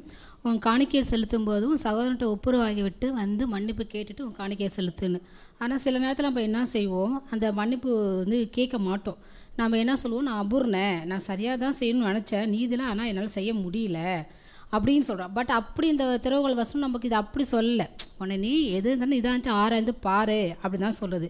அந்த நேரத்தில் நம்மளுடைய ஆற்றலை பிரயோகிக்கணும்னு இங்கே சென்டென்ஸ் எப்படி சொல்லியிருக்காரு பார்த்தீங்கன்னா, நம் சிறந்த ஆற்றலை பிரயோகித்து அதை சரி செய்வதற்கான பரிசுத்தமாக கடமை நம்ம பெற்றிருக்கிறோம்னு சொல்கிறாரு. ஸோ அந்த நேரத்தில் தான் நம்ம வந்து நம்ம சரி செஞ்சுக்கணும், நம்ம என்ன தவறு பண்ணிக்கிறோம், இது தவறு தான், இது கண்டிப்பாக மன்னிப்பு கேட்கணும், இப்படி நான் அபூர்ணன்னு சந்திரி சாக்கெல்லாம் சொல்லக்கூடாது, நம்மளால சரி செஞ்சுக்கணும் அப்படின்னு சொல்லிட்டு சரியான தேவோட வார்த்தையில் பிரயோகித்து நம்ம கடமை சரியாக செய்கிறவங்களாம் இருக்கணும். Thank you sister. Sister Sita.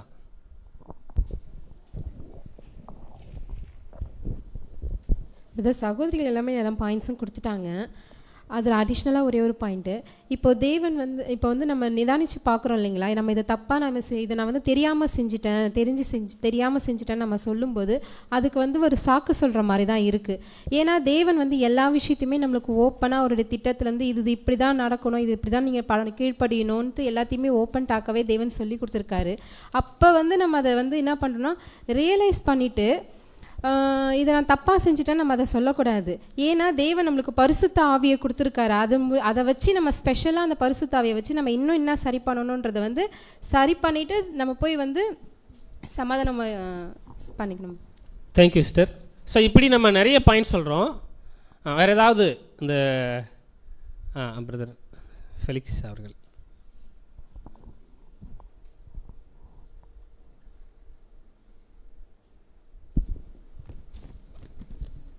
So இப்போ இதில் பார்க்கும்போது அந்த படித்த ஒரு விஷயங்களை இப்படிப்பட்ட நடைமுறை ஒருவரை வற்புறுத்தி சரியானதை செய்ய அவரை கட்டாயப்படுத்தும் ஒரு விஷயங்கள் அப்படின்றத பார்க்க முடியாது. ஸோ இங்கிலீஷில் நம்ம படிச்சிருப்போம். So we should not force oneself. அதை நம்ம என்ன பண்ணக்கூடாதுன்னு சொல்லும்போது, ஒரு ஃபோர்ஸ் பண்ணி நான் உங்களுக்கு சரியானதை செய்கிறது என்ன பண்ணுறேன், உங்களுக்கு கற்றுக் கொடுக்குறேன். இப்போ எக்ஸாம்பிள் பார்க்கும்போது சரியானதை செய்யக்கூடிய ஒரு விஷயங்களை oneself to do the right thing நாங்கள் என்ன பண்ணுறோம் அப்படி சொல்லும்போது, நீங்கள் சரியானதை செய்கிறதுக்கு ஃபோர்ஸ் பண்ணி நம்ம என்ன பண்ணக்கூடாது, சொல்லக்கூடாது அப்படின்ற ஒரு விஷயத்தான் இங்கே சொல்லியிருக்காங்க. அப்படின்னா சரி செய்து கொள்வது நம்மள்ட்ட இருக்கணும்.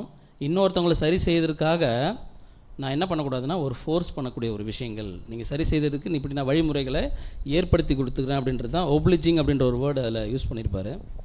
ஸோ அதில் பார்க்கும்போது உதவும் மனப்பான்மை அன்புதவி அளிக்கும் பான்புடைய, அதாவது எப்படின்னா உதவும் மனப்பான், நம்ம ஏதோ ஒரு விஷயத்த செய்கிறதுக்காக ஒரு உதவி செய்கிறேன், நான் சரி பண்ணுறதுக்கு என்ன பண்ணுறேன், உதவி செய்கிறேன் அப்படின்ற ஒரு விஷயத்தை நம்ம என்ன கூடாதுன்னா மைண்டில் வச்சுக்கூடாது அப்படின்றது தான் சொல்கிறார் அப்படின்னு. Thank you brother. Thank you brother. So இப்படி நம்ம நிறைய பாயிண்ட் நம்ம என்ன பண்ணுறோம் அப்படின்னு பார்க்கும்பொழுது இந்த இடத்துல ஷேர் பண்ணுறோம். அன்புக்குரிய சகோதர சகோதரிகளே, இப்படி ஏ என்ன கேரக்டரை அவர் இழந்தா பி கிட்ட போய் பேசுவார். இதுதான் ஓகேங்களா. ஸோ அப்போது நம்ம என்ன பண்ணலான்னா நிறைய நம்ம லிஸ்ட் கொடுக்கலாம், சரிங்களா. ஸோ அவர் பிரதர் எழுதும்போது such a course would be forcing one self. Such a course, இப்படிப்பட்டதான ஒரு போக்கு இல்லைங்களா, ஒருவருடைய சுயத்தை கட்டாயப்படுத்தி, ஒருவருடைய சுயத்தை கட்டாயப்படுத்தி. கொஞ்சம் யோசிச்சு பார்ப்போம். ஏ அப்படி ஏ வந்து அப்படி பேசிட்டார், ஏ வந்து மன்னிப்பு கேட்கணும் பி கிட்ட. இவர்கிட்ட இந்த சுயம் அப்படின்ற குணலட்சணம் இருந்துச்சு அப்படின்னா பி கிட்ட போய் பேசுவாரா? வாய்ப்பு கிடையாது. ஒன் செல்ஃப் அப்படின்றது அந்த ஒருவருடைய ஏவுடைய சுயம் இல்லைங்களா. ஸோ இப்படி அதாவது சரியான ஒரு விஷயத்தை ஒரு கட்டுப்படுத்தி oneself to do the right thing. So அப்போ நாமளே கட்டுப்படுத்த வேண்டிய ஒரு விஷயம் இருக்குது. எதுலனா சுயத்தில். அப்படி சுயத்தை நம்ம மேற்கொண்டால் மட்டும்தான் பி கிட்ட போயிட்டு என்ன பேச முடியும்னா, ப்ளீஸ் தயவு செஞ்சு என்னை மன்னிச்சிருங்க அப்படின்னு மனசார என்ன பண்ண முடியும், கேட்க முடியும். ஓகேங்களா. இப்படி அடுத்த கேள்விக்குள்ளே போகலாம் பாருங்கள். ஒருவேளை இந்த மாதிரி நம்ம கேட்கலன்னு வச்சுக்கோங்களேன், நம்மளுக்குள்ள என்ன இருக்காது, அன்பு இருக்காதுல்ல பி மேலே. ஒருவேளை அன்பு இல்லைன்னா நாம் எப்படிப்பட்ட சிந்தை உள்ளவர்களாக இருப்போம்? ஒரு சிம்பிளான கேள்வி. ஃபர்ஸ்ட் பேஜில் லாஸ்ட் பேராகிராஃப்.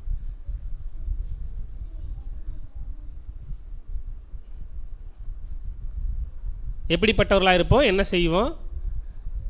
மேபி ப்ராக்டிக்கல் எக்ஸாம்பிளோட நம்ம ஷேர் பண்ணலாம்.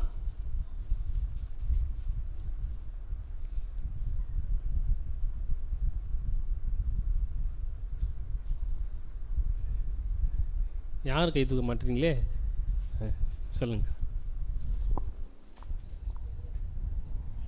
Mic mic mic.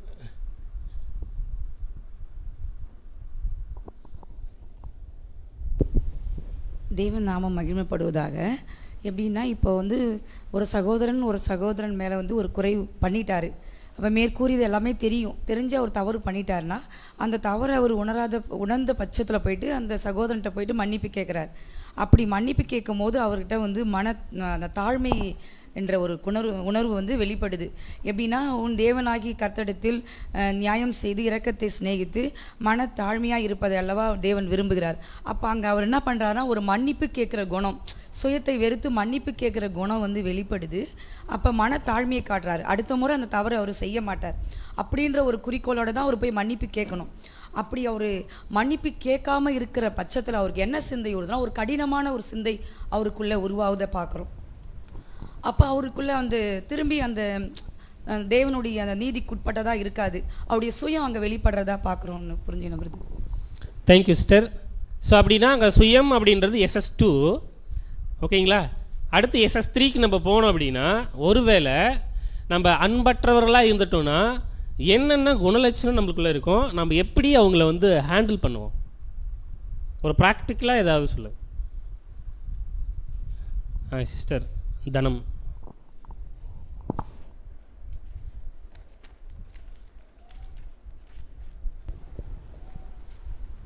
நம்ம அன்பற்ற சிந்தையை வந்து கொண்டு இருப்போம். பிறருக்கு அன்பற்ற ஒரு சிந்தை வந்து கொண்டு இருப்பதனால் அந்த நபரிடம் நம்ம வந்து நேரடியாக போய், இப்போ நம்ம சிந்தையின் மூலமாக ஒரு சகோதரிக்கு நம்ம வந்து ஏதாவது தீமையாக நினச்சிருப்போம் நம்ம சிந்தை மூலமாக.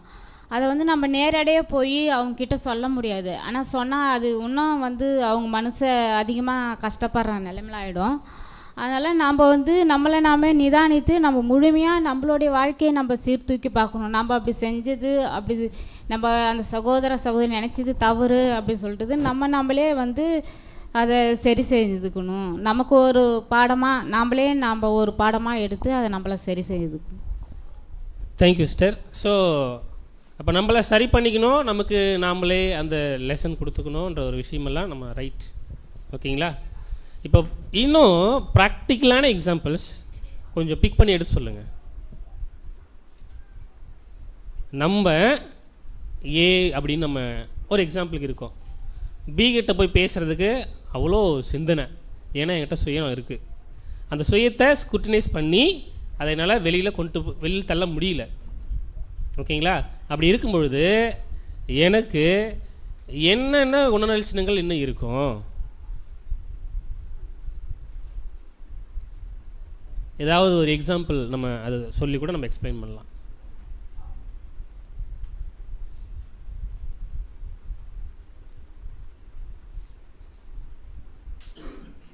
கேள்வி ரொம்ப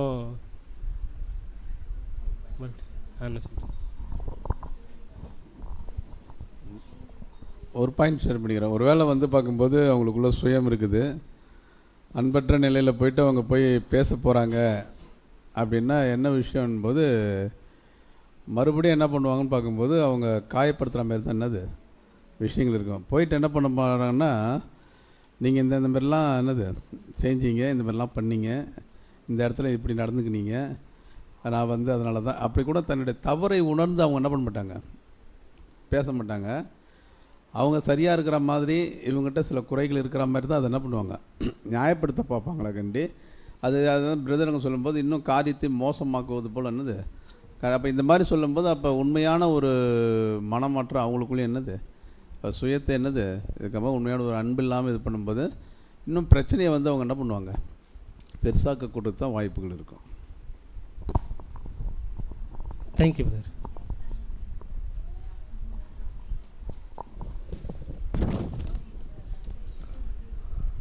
ஏபி ஓகேங்களா.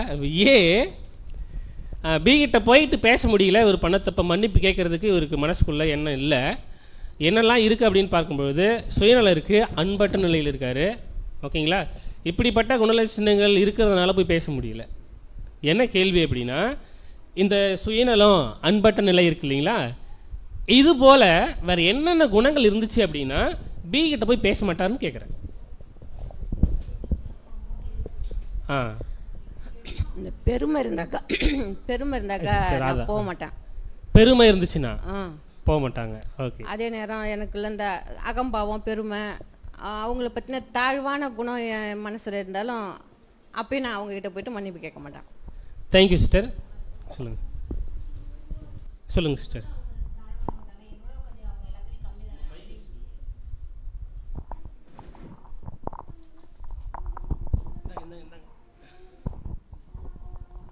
என்ன சிந்தரிக்கலாம்னா, அவங்க என்னோட தாழ்வானவங்க தான், அவங்க என்னோட எந்த வகையிலும் ரொம்ப உயர்ந்தவங்க இல்லை, ஒரு படிப்புலையோ இருக்கட்டும், அந்தஸ்தில் இருக்கும் அப்படின்னு சொல்லிட்டு சாதாரண உலகப்பிரகமான ஒரு திங்கிங் அவங்களுக்குள்ளே இருந்துச்சுன்னா அவங்க போய் அவங்ககிட்ட மன்னிப்பு கேட்க மாட்டாங்க. அவங்களால நமக்கு என்ன வரப்போகுது, நான் போய் அவங்ககிட்ட கேட்கணும் அப்படின்ற எண்ணங்கள் இருக்கிறவங்க கண்டிப்பாக கேட்க மாட்டாங்க.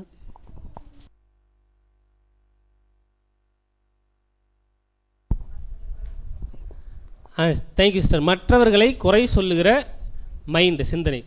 அடுத்த பாயிண்ட் இருந்துச்சுன்னா நீங்கள் மைக்கில் சொல்லுங்கள்.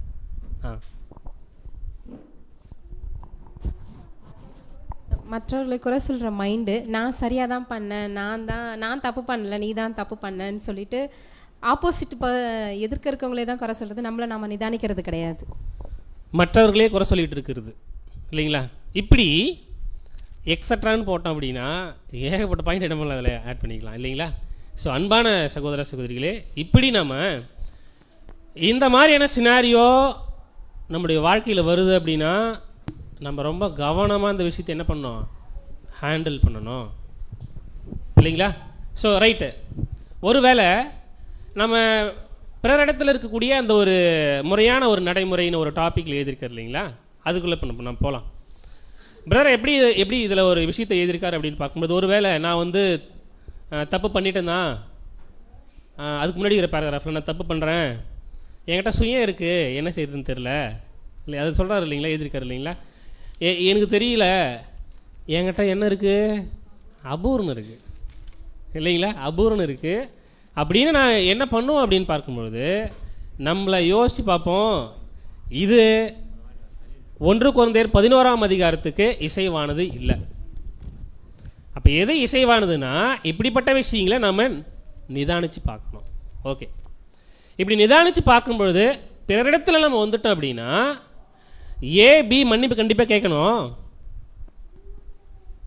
ஆனால் அந்த ஒரு விஷயத்தை நம்ம அடிக்கடி சொல்லிட்டு இருந்தோம்ல ஃபஸ்ட் கேள்வியிலிருந்து, நம்மளே தண்டிச்சுக்கணும் அப்படின்னு. இப்போ தான் முக்கியமான விஷயத்துக்கு வந்திருக்கோம். ஓகேங்களா. இப்போ நம்மளை நாமளே தண்டிச்சுக்கிறதுனா என்ன, அது எப்படிப்பட்டதாக இருக்கும் சொல்லுங்கள். எக்ஸாம்பிள்ஸோடு சொல்லலாம், நடைமுறை எக்ஸாம்பிள்ஸோடு சொல்லலாம். ஓகேங்களா. நீங்கள் ஜஸ்ட் உங்களோட lift your hands please. Sister Sita.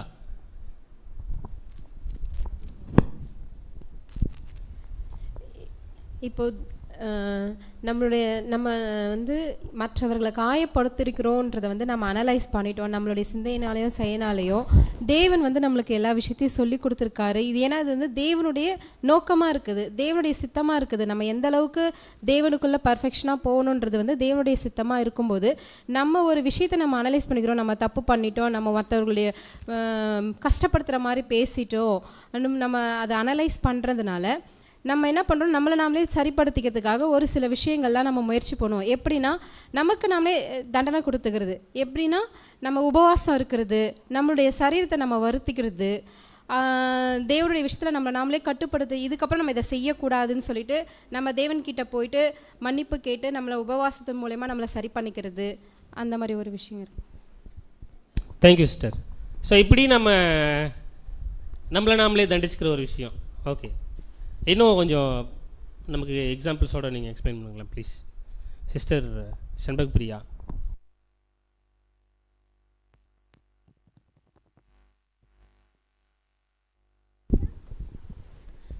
ஆனால் நம்மளை நாம் சரி பண்ணுறதுக்கு நம்மளே சில பனிஷ்மெண்ட்ஸு, சில குறிகளை நம்ம ஏறெடுத்துக்கணும். அப்படின்னும் போது என்னெல்லாம் நம்ம பண்ணலாம், நம்ம பண்ண தவற மறக்காமல் இருக்கிறதுக்கு அப்படின்னா, முதல்ல நம்ம பண்ண தவிர நம்ம ரொம்ப ஃபீல் பண்ணிட்டு ஒருத்தவங்ககிட்ட போய் சாரி கேட்குறனாவே அது நம்ம மாம்சத்துக்கு மிகப்பெரிய ஒரு பனிஷ்மெண்ட் தான். ஏன்னா இந்த சுயநலத்தை வெறுத்தால் தான் நம்ம போயிட்டு என்ன பண்ணோம்னா ஒருத்தவங்ககிட்ட சாரி சொல்ல முடியும், அதே மாதிரி நம்ம தவற நம்ம ஒத்துக்க முடியும். அப்போ முதல்ல நம்ம எதுக்கு புது சிருஷ்டியை வளர்றதுக்கு நம்ம எதுக்கு ஒரு பனிஷ்மெண்ட் கொடுக்குறோன்னா நம்ம ஃப்ளெஷ்ஷுக்கு ஒரு பனிஷ்மெண்ட் கொடுக்குறோம். நம்ம ரெண்டாவது நம்ம இன்னும் என்ன அடிஷ்னலாக நம்ம என்ன ஒரு தண்டனைகள் நம்ம கொடுத்துக்கலாம் அப்படின்னா, நம்ம ஒருத்தவங்ககிட்ட போயிட்டு பேசும்போது நம்ம என்ன பண்ணுவோம் அப்படின்னா கண்டிப்பாக நம்ம மாம்சம் அக்செப்ட் பண்ணாது. அப்போ அவங்களுடைய பார்வையில் எப்படி இருக்குன்னா, ஆல்ரெடி நமக்கு மேலே ஒரு நல்ல மதிப்பு அவங்களுக்கு இருந்திருக்கும், நம்மளை குறித்து நல்ல பெயர்கள் நல்ல மதிப்பு அவங்களுடைய பார்வையில் இருந்திருக்கும். ஆனால் நம்ம எப்போ மோசமாக இந்த மாதிரி சில தவறுகள் குற்றங்கள் பண்ணும்போது நம்மக்கிட்ட இருக்கிற ஒரு பெயர் கெட்ட பெயராக மாற்றப்படும். ஸோ இது கூட என்னென்னா நம்ம லைஃப்பில் நம்ம மாற்றிப்போம் அந்த தவறுகளை. ஆனால் கடைசி வரைக்கும் அது நம்ம வாழ்க்கையில் என்னென்னா ஒரு நமக்கு மறக்காத ஒரு அனுபவமாக இருக்கும். ஏன் இந்த மாதிரி ஒரு மறவாதபடி இந்த அனுபவங்களை நம்ம பெற்றுக்கணும்னா மறுபடியும் அந்த தப்பை நம்ம பண்ண மாட்டோம். இதுக்கு எக்ஸாம்பிள் பைபிள்லேயும் யாருன்னா பவுல் பார்க்கலான்னா, ஏன்னா அவர் மிகப்பெரிய அப்போஸ்தலன் தான். அந்த 1,44,000 சபை வாய்ப்பையும் அவர் பெற்றுக்கொண்டாரு தான். ஆனால் இருந்தாலும் அவர் லெட்டரில் எழுதும்போது என்ன சொல்கிறாருன்னா, பாவிகளிலும் பிரதான பாவி நான் அப்படின்னு சொல்லிட்டு எழுதியிருக்காரு. அப்போ என்னென்னா அவர் எழுதும்போது பாவி கிடையாது, அவர் ஒரு செயிண்டாக தான் இருக்கிறாரு. அவர் எதை ஞாபகமாக கடைசி வரைக்கும் அவர் லைஃப்பில் வச்சுருந்துருக்காருன்னா, அந்த சத்தியத்தை பெற்றுக்கொண்டதுக்கு முன்னாடி அவர் பண்ண தவறு அவருடைய இருதயத்தில் ஒரு காயமாகவும் ஒரு வலுவாகவும் இருந்திருக்கு. அப்போ அந்த மாதிரி சில வடுக்கள் சில தண்டனைகள் அவருக்கு இருக்கிறதுனால தான் கடைசி வரைக்கும் அந்த தப்பை மறுபடியும் பண்ணாத அளவுக்கு அவர் ரொம்ப சேஃபாக இருக்கிறாரு. அதே மாதிரினா மற்றவங்கள அந்த மாதிரி ஹர்ட் பண்ண மாதிரி பின்னாடி அவர் ட்ரூத்துக்கு வந்ததுக்கப்புறம் எந்த ரெக்கார்டுமே இல்லை. ஸோ இந்த மாதிரி ஒரு சிம்பிளான ஒரு நியாயமான சின்ன சின்ன தண்டனைகள் நம்ம பெற்றுக்கொள்ளும் போது கடைசி வரைக்கும் நம்ம இருதயத்தில் இருந்து அது மறக்க முடியாத வடுவாக இருக்கும். அது எதுக்காக நம்மளை உந்தி தள்ளும் அப்படின்னா அந்த தப்பை நம்ம மறுபடியும் செஞ்சு மற்றவங்கள ஹர்ட் பண்ணிடக்கூடாது அப்படின்றதுக்காக இருக்கும்ண்ணா. Thank you sister. அடுத்து சிஸ்டர் ராதா. நான் மற்றவங்கள காயப்படுத்திட்டேன், என் பேச்சினாலேயோ என் செயல்னாலேயோ காயப்படுத்திட்டேன். அவங்கக்கிட்ட போய் ஃபஸ்ட்டு நான் மன்னிப்பு கேட்கணும். அதான் முன்னாடி இருந்தே பார்த்துட்டு வரோம், மன்னிப்பு கேட்கணும் சொல்லிட்டு. அந்த மன்னிப்பு கேட்கும்போது எப்படி இருக்குன்னா, சிஸ்டர் என் குடும்பத்தில் பிரச்சனை அதனால் என் மனசு ஏதோ வேறு ஏதோ நினப்பில் உங்களை நான் திட்டேன், நீங்கள் சொன்ன ஒரு சின்ன விஷயத்த நான் தவறாக புரிஞ்சுக்கிட்டு பேசிட்டேன் அப்படி மன்னிப்பு கேட்கணும். அதே நேரம் இல்லை எனக்கு ஏதோ நர்வஸாக இருக்குது, வேறு ஏதோ எனக்கு ஒரு படபடப்பாக இருந்தது அதனால் நான் அப்படி பேசிட்டேன் அப்படின்ற விதத்தில் நம்ம அவங்கக்கிட்ட சொல்லி அதாவது குற்றத்தை எம்எதே சுமத்திக்கிறது. சூழ்நிலை வேறு ஏதோ பிரச்சனைகளால் நான் உங்களை சரியாக புரிஞ்சிக்கல, நீங்கள் சொன்னதை சரியாக புரிஞ்சிக்காத நான் கோவமாக பேசிட்டேன் அப்படின்ற விதத்தில் அவங்கக்கிட்ட சொல்லிவிட்டு அந்த தவறுகளை நானே எழுதலாம். இது எல்லாத்துக்கும் முதன்மையாக இருக்க வேண்டிய காரியம் என்னன்னாக்கா தாழ்மை. தாழ்மைனா ரொம்ப பணிஞ்சின்னு போய் அது இல்லை தாழ்மை. சகோதரிகளோட சகோதரனுடைய நற்கிரியைகளை நான் பாராட்ட கற்றுக்கணும். அவங்க கண்டிப்பாக அப்படி செய்திருக்க மாட்டாங்க, அவங்களும் தேவனுடைய பிள்ளைகள் தான் அப்படின்ற மாதிரி அவங்க மேலே எனக்கு ஒரு அந்த பாராட்டுதல் இருக்கணும். அதுதான் தாழ்மை. அப்படி இருந்த பட்சத்தில் தான் நான் மற்றவங்கிட்ட போயிட்டு மன்னிப்பே கேட்க முடியும். Thank you sister. நமக்கு இந்த ப்ராக்டிக்கல் எக்ஸாம்பிள்ஸ், அந்த நாமளே எப்படி நம்ம வந்து தண்டிச்சுக்கிறது, ரொம்ப அழகான பாயிண்ட்ஸ் நம்ம ஷேர் பண்ணியிருக்கோம். அடிஷ்னலாக பாயிண்ட்ஸ் ஆட் பண்ணுறதுனா பண்ணுங்க. அடுத்த கேள்விக்குள்ளே போயிடலாம். சிஸ்டர் போனா. இப்போ வந்து நம்ம எப்படி மற்றவங்களை வந்து கஷ்டப்படுத்துகிறோம் பார்த்தீங்கன்னா, எண்ணங்கள், வார்த்தைகள், செயல்களால் பண்ணுறோம். அது சிஸ்டர்ஸ் நிறைய விஷயங்கள் சொல்லிட்டாங்க. இப்போ செயல்களால் பண்ணும்போது நம்ம பிப்ளிக்கல் கேரக்டர் பார்த்தோம் அப்படின்னா சகேயு பார்க்கலாம். ஏன்னா அவர் வந்து வரி வசூலிச்சுட்டு வந்தார், அதிகமாகவே பண்ணிட்டு இருந்தார். ஏசு கிறிஸ்து வந்து அவர்கிட்ட சொன்னதுக்கப்புறம் அவர் என்ன சொல்கிறாருன்னா, இதை நான் வந்து அதிகமாகவே, அவர் வாங்கினதோட அதிகமாகவே எல்லாருக்கும் ஜனங்களுக்கு கொடுத்துட்றேன் அப்படின்ற விஷயத்த சொல்கிறாரு. இது வாங்கும்போது அவர் எப்படி இருந்திருப்பான்னா, மக்கள் மத்தியில் ரொம்ப ஒரு பெருமைக்குரியராகவும் ரொம்ப ஒரு அதிகாரி போல மற்றவங்களை தாழ்மையாகவும் கீழ்த்தனமாகவும் நடத்தக்கூடியதாக இருந்திருப்பார். மக்கள் யாருமே அவர் மேலே அன்பு காமிச்சிருக்க மாட்டாங்க, அவரை பிரியமாக நினச்சிருக்க மாட்டாங்க, எல்லாருமே அவர் வெறுத்து தான் இருப்பாங்க. ஆனால் இப்படி ஒரு மனமாற்றம் அவருக்குள்ளே வந்ததுக்கப்புறம் அவர் அந்த இடத்துல வந்து அவர் யோசிச்சிருக்கலாம், நான் மக்கள் மத்தியில் எப்படி வாழ்ந்துட்டு இருந்தேன், ஒரு அதிகாரி போல இருந்தேன், இப்போ போய் நான் திருப்பி கொடுத்தா அவங்க என்னடா இவர் இப்படி ஆயிட்டாரே அப்படின்ற மாதிரி நம்மளை ஒரு கேவலமாக நினைக்க மாட்டானா அவர் யோசிக்காமல், நான் வாங்கினதை விட அதிகமாக கொடுக்குறேன் அப்படின்னு சொல்லிட்டு அந்த இடத்துல வந்து தன்னோட தாழ்மையை வந்து அவர் செயலால் காமிச்சு அந்த இடத்துல தன்னை சரி பண்ணி கொள்கிறாரு அப்படின்ற விஷயத்த நம்ம பார்க்குறோம். Thank you sister. ஸோ நம்மளுடைய தாழ்மையை சரி பண்ணுறதுக்கு இயேசு கிறிஸ்து அந்த வேலையெல்லாம் செய்கிறாங்க. அப்படின்னா அடுத்து வேறு ஏதாவது அடிஷ்னல் பாயிண்ட்ஸ் இருக்குங்களா? ஓகே. ஸோ இந்த ஒரு விஷயம் எப்படி நம்ம அதை வந்து ஹேண்டில் பண்ணுறது, நம்மளை நாமளே எப்படி தண்டிச்சுக்கிறது, அதாவது putting a penalty upon ourself. Penalty அப்படின்னா என்ன அர்த்தம்? நம்மளை தண்டிச்சுக்கிற ஒரு விஷயந்தான் இல்லைங்களா? ஸோ இப்போ பெனால்ட்டினா என்ன?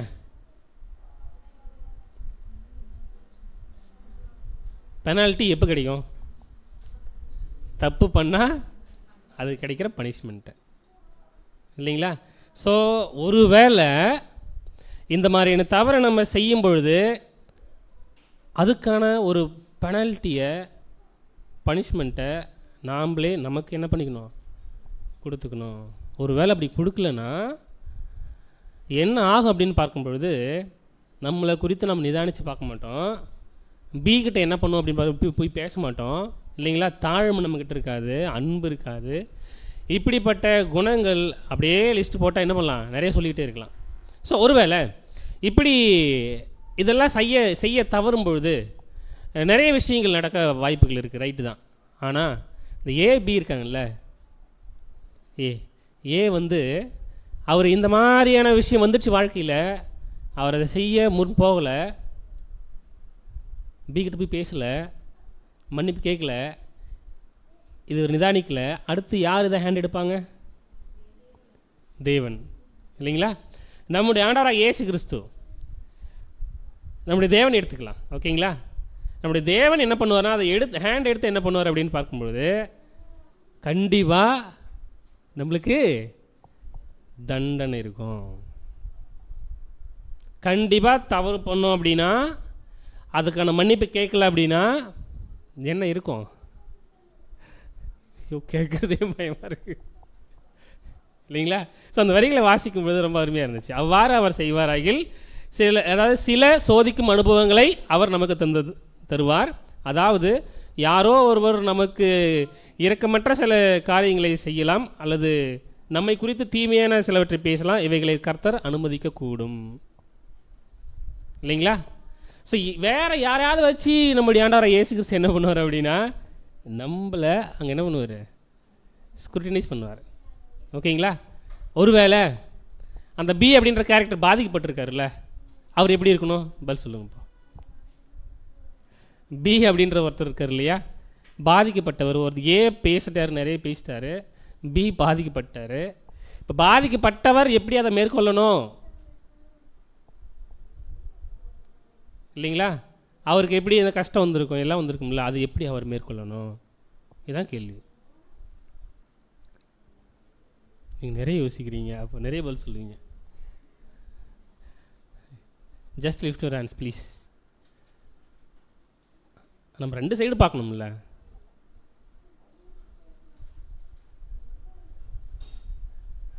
நீ அமைதியாக இருக்கீங்களே அப்படின்னா கண்டிப்பாக நீ 1:30 மணிக்கு தான் முடியும்.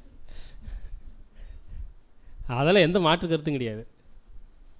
சிஸ்டர் செண்பக் பிரியா.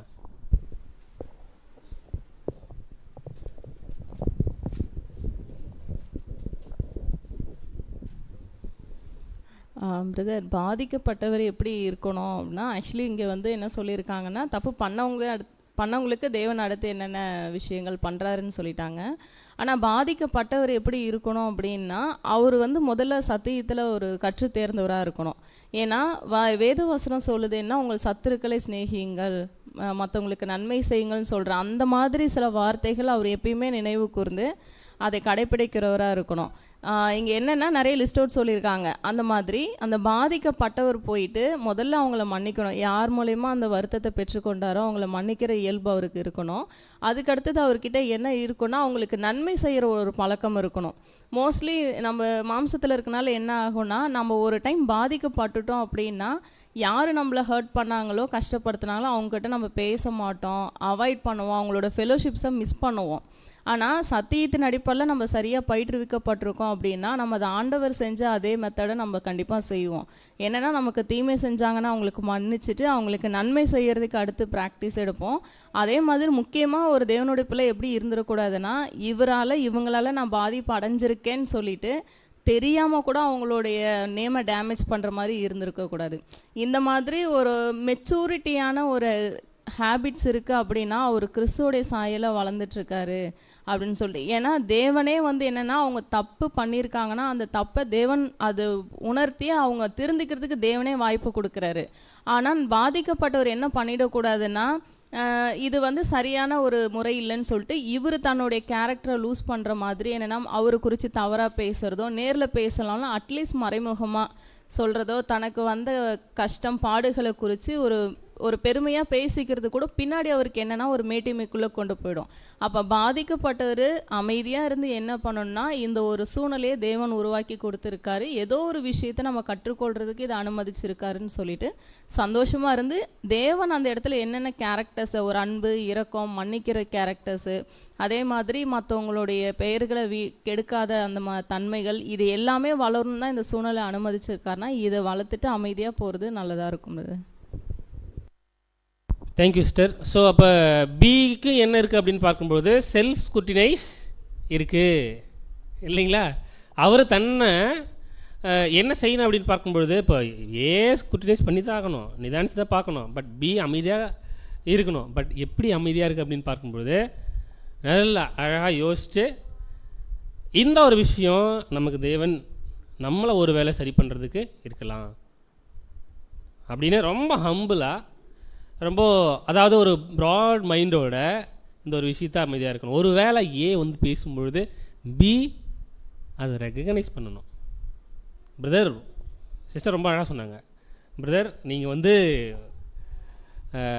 ஓகே இப்படி நடந்துச்சு, ஒன்றும் பிரச்சனை இல்லை, நீங்கள் ஏன் பிரதர் நீங்கள் ரொம்ப ஃபீல் பண்ணிருக்கீங்க?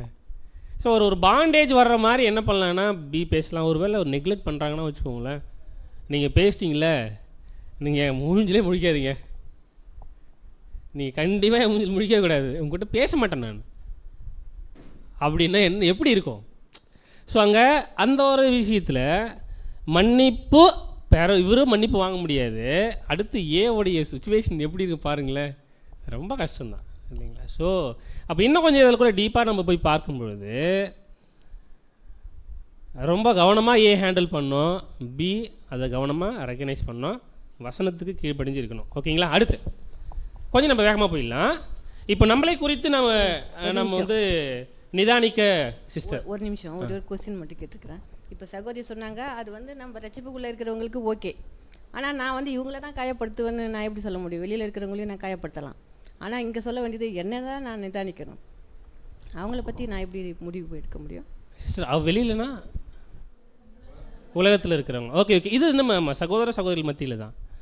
ஸோ டெஃபினட்டாக நம்ம என்ன பண்ண போகிறதில்ல அப்படின்னு பார்க்கும்பொழுது, வெளியில் இருக்கிறவங்கள நம்ம காயப்படுத்த போகிறதில்ல. ஒரு வேளை அப்படி காயப்படுத்தணும்னா என்ன ஆகுறது? ஓகே, அப்போ நம்ம எங்கே தான் இருக்கோம்? We are not separated one, பிரித்தெடுக்கப்பட்டவர்கள் இல்லை இல்லைங்களா? ரைட். ஓகே, இப்போது நம்மளை நாம் சொந்த விஷயத்தில் எப்படி நாம் நிதானித்து நம்மளை பார்ப்போம்? அதாவது நம்முடைய சொந்த விஷயங்கள் நம்மளை நாமளே தீர்ப்பு கொடுத்துக்கணும் இல்லைங்களா? அது அந்த அந்த உணர்வு இருக்கும் இல்லைங்களா? இது எப்படிப்பட்டதாக நம்ம இதை ஒரு செய்யணும்? ஒருவேளை நம்மளே நிதானிச்சுக்க முடியுமா? இல்லை நம்மளை நம்மளே தீர்ப்பு கொடுத்துக்க முடியுமா? ஜட்ஜ் பண்ணிக்க முடியுமா? தப்பு பண்ணிட்டோம் அப்படின்னா பெனால்ட்டி கொடுத்துக்க முடியுமா? நிறைய இது ரொம்ப டஃப்பான ஒரு விஷயம் இல்லைங்களா? டெஃபினட்டாக ஒரு வேளை தேவன் இந்த மாதிரியான சினாரியோவை நம்மளுடைய வாழ்க்கையில் ஏற்பாடு பண்ணிட்டாருன்னா முதல்ல என்ன பண்ணணும் தெரியுங்களா? தேவனுக்கு கோடானு கூட நன்றி சொல்லணும். தேவனே இப்படிப்பட்ட ஒரு விஷயத்தை கொடுத்துருக்கீங்க, நான் இதில் என்ன ஆகணும்? இப்போ ஷைன் ஆகணும், பி நினைக்கணும். ஒரு வேளை ஏ வீக்னஸில் பண்ணிட்டாலும் ஏவும் அதை ரியலைஸ் பண்ணணும் இல்லைங்களா? சரி, ஸோ அப்படின்னா நம்மளை நாமளே நிதானிக்க, அதாவது நாம் சொந்த விஷயங்களில் தீர்ப்பிடும் உணர்வில் நமக்கு நாமே நிதானிக்க முடியாது இல்லைங்களா? அப்போ நம்மளை நாமளே நிதானிக்க முடியாது நம்முடைய சொந்த உணர்வுகளின் அடிப்படையில். ஏன் அப்படின்னு பார்த்தோம்னா, கண்டிப்பாக நம்மளை நிதானித்து நம்மளை ஜட்ஜ் பண்ணுறது நாம் தான் முதல்ல. அப்படி பண்ணும்பொழுது நம்ம சரியாக நம்மளை பண்ண மாட்டோம். இவ்வளோ கிளியரான வார்த்தை பாருங்கள் இல்லைங்களா? ஆனால் யாரை சரியாக பண்ணுவோம்? ஆமாம், அதில் சவுண்ட் மைண்ட் இருக்கும் நமக்கு இல்லைங்களா? அதில் தெளிந்த புத்தியில் ஒரு ஆவி இருக்கும், மைண்டு சிந்தனை இருக்கும். ஆனால் நம்மளை குறித்து இதுதான் ரொம்ப பயங்கரமான டெஸ்ட்டு நம்மளுடைய வாழ்க்கையில். ஓகேங்களா? A to B கூட விட்டுடலாம். இப்போ நமக்கு நம்மளுடைய பர்சனல் லைஃப்பில் நம்மளை நம்ம ஸ்க்ரூட்டினைஸ் பண்ணணும் அப்படின்னா இது ரொம்ப ரொம்ப ரொம்ப கஷ்டமான ஒரு விஷயம் இல்லைங்களா? ஸோ அப்படி ஆனால் நம் நடத்தையும் நம் வார்த்தைகளையும் நம் எண்ணங்களையும் பிறருக்கு எதிரான நம் சொந்த அலட்சியங்கள் மற்றும் நம் குற்றங்களில் நமக்கு நாமே கையாள்வதையும் கவனமாக கண்காணிக்க வேண்டும். ரொம்ப முக்கியமான பாயிண்ட்ஸ் இது இல்லைங்களா? நம்ம கேள்வி இப்போது ப்ராக்டிக்கல் எக்ஸாம்பிள் கொடுங்கன்னா நம்ம நிறைய பேசுவோம். இப்போ டெஃபினட்டாக இல்லைன்னு சொல்ல முடியாது இல்லைங்களா? அப்போ நம்மளை ஸ்க்ரூட்டைஸ் பண்ணுறதுக்கு, நம்மளை ஆராய்ந்து பார்ப்பதற்கு நம்முடைய நடத்தை எப்படி இருக்குது, பர்சனலாக நம்முடைய நடத்தை, நம்முடைய வார்த்தைகள் எப்படி இருக்குது, நம்ம பேசுகிற பேச்சு எப்படி இருக்குது சகோதர சகோதரிகளுக்காக இல்லைங்களா? வெளியில் நம்ம அப்பார்ட் ஃப்ரம் தட் போயிட வேணாம். அடுத்து நம்முடைய எண்ணங்கள் எப்படி இருக்குது? ஒருவேளை பிறருக்கு எதிரான நம் சொந்த அலட்சியங்கள், நம்ம அலட்சியம் பண்ணுவோம் இல்லைங்களா? இதெல்லாம் என்ன பண்ணணும்? ஸ்க்ரூட்டினைஸ் பண்ணி பார்க்கணும். அலட்சியம் பண்ணுற ஒரு விஷயம். ஸோ இப்படி நம்முடைய குற்றங்களை நமக்கு நாமே அதை கையாள்வதுன்றது கண்டிப்பாக கஷ்டமான ஒரு விஷயம். ஆனால் கண்டிப்பாக அதை கையாண்டு தான் ஆகணும், வேறு வழியே இல்லை. ஸோ நம்மளை நாமளே நிதானித்து பார்க்குறோம்னா இந்த பாயிண்ட்டை A to B விட்டுட்டோம் அப்படின்னா அடுத்து நம்மளே நிதானித்து பார்க்குறதுக்கு இதில் இந்த முக்கியமான அந்த பாயிண்ட்ஸ் 4 பாயிண்ட்ஸ் ரொம்ப ரொம்ப முக்கியம். நான் கேள்வியை கேட்கல, நானே பதில் சொல்லிட்டேன், ஏன்னா டைம் இல்லை அப்படின்னு சொல்லிட்டேன். ஓகேங்களா? ஸோ அடுத்து ஒரு வேளை தீர்ப்பிடுவது நம்முடைய காரியமா மற்றவர்களை குறித்து, அது குறித்து அப்படியே ஒரு பிரீஃபாக சொல்லுங்கள் யாராவது. இப்படி தலையாட்டக்கூடாது, நீங்கள் சொல்லணும். சிஸ்டர் சந்தியா, இல்லை நீங்கள் தலையாட்டலையா? ஓகே, பிரதர் சைடு யாராவது பேசுங்களா ப்ளீஸ். சஞ்சய் பேசுவார் அடுத்த கேள்விக்கு. இல்லை அதில் அந்த பேராகிராஃப்லாம் அந்த டாப்பிக்கில் இருக்கிறது ஃபுல்லாகவே நம்ம ஷேர் பண்ணலாம். அதாவது மற்ற தீர்ப்பிடுவது நமக்குரியதல்ல. ஓகேங்களா? தீர்ப்பிடுவது நமக்குரியதல்ல. அந்த டாப்பிக்கில் பிரதர் என்ன பேசியிருக்காரு அதை சுருக்கமாக சொல்லுங்கள், அவ்வளோதான். ஏன்னா நம்ம 1 மணிக்குள்ளே முடிச்சிடணும். தீர்ப்பிடுவது நமக்குரியதில்லை. சிஸ்டர் ஸ்வாதி.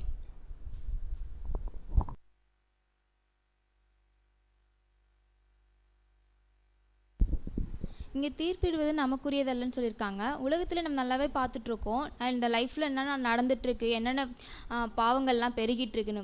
நம்ம எடுத்ததுமே நினச்சிருவோம், என்னடா இது இவ்வளோ பாவம் பெருகிட்டு இருக்கே அப்படின்ற மாதிரி. நம்மளே வந்து என்ன பண்ணணும்னு பார்த்தீங்கன்னா ஒரு தாட் வரும் நம்மளுக்கே வந்து, இவங்களுக்கு இந்த மாதிரி தண்டனை தான் கொடுக்கணும், இவங்களுக்கு இந்த மாதிரியான பிரச்சனை தான் வரணும், இவங்களுக்கு வந்து இப்படி தான் வந்து ஜட்ஜ்மெண்ட் பண்ணணும் அப்படின்ற மாதிரி நமக்குள்ளே வந்து தாட் வரும். பட் ஆனால் அந்த மாதிரியான தாட் வந்து நமக்கு வரக்கூடாது. ஏன்னா வந்து தேவன் கண்டிப்பாக என்னன்னு பார்த்தீங்கன்னா அவருடைய ராஜ்யத்தில் எல்லாருக்குமே வந்து அவருடைய நியாய தீர்ப்பு நாளில் தண்டனை வந்து கொடுப்பாரு. அதுக்குள்ளே நம்ம என்ன பண்ணிக்கணும், நம்மளை ஃபஸ்ட் நம்ம நிதானிச்சுக்கணும். நம்ம வந்து மற்றவங்களை ஜட்ஜ் பண்ணவோ, நம்மளை வந்து மற்றவங்களுக்காக நம்ம போயிட்டு இந்த வார்த்தை உங்களுக்கு இப்படி கிடைக்கணும், உங்களுக்கு அப்படி கிடைக்கணும் அப்படின்ற மாதிரி நம்ம வந்து ஜட்ஜ் பண்ணிடக்கூடாது அப்படின்ற மாதிரி நம்ம சொல்லியிருக்காங்க. இங்கே அதுக்கப்புறமேட்டா என்ன சொல்கிறாங்க அப்படின்ட்டு பார்க்கும்போது, நமக்கு தேவனுக்கு வந்து இது தெரியும், இவங்களுக்கு இந்த அவங்கவுங்களுக்கு கனிகளால் அவங்கவுங்களுக்கு நியாயம் தீர்க்கப்படுவாங்கன்ற மாதிரி. அப்போ தேவனுக்கு தெரியும். ஸோ அதனால் நாம் என்ன பண்ணணும்னு பார்த்தீங்கன்னா, மற்றவங்கள எந்த ஒரு காரணத்துக்காகவும் நம்ம வந்து ஜட்ஜ் பண்ணிடக்கூடாது அப்படின்றத எனக்கு புரிஞ்ச பாயிண்ட்டாக இருக்குது. Thank you sister. ஸோ 3 பேராகிராஃபில் இருக்கிற விஷயங்களை சுருக்கமாக சொல்லியிருக்கீங்க. இதில் பாயிண்ட்ஸ் நம்ம ஆட் பண்ணுறதுனா பண்ணலாம். அடுத்து பிரதர் ராமோஸ். ஒரு வேளை இதில் மிஸ் ஆன பாயிண்ட்ஸ் நம்ம சொல்லலாம். கனிகள் அப்படின்ற ஒரு விஷயம் இருக்கு இல்லைங்களா, அதை வச்சு கூட நிறைய சொல்லலாம் பாயிண்ட்ஸ்.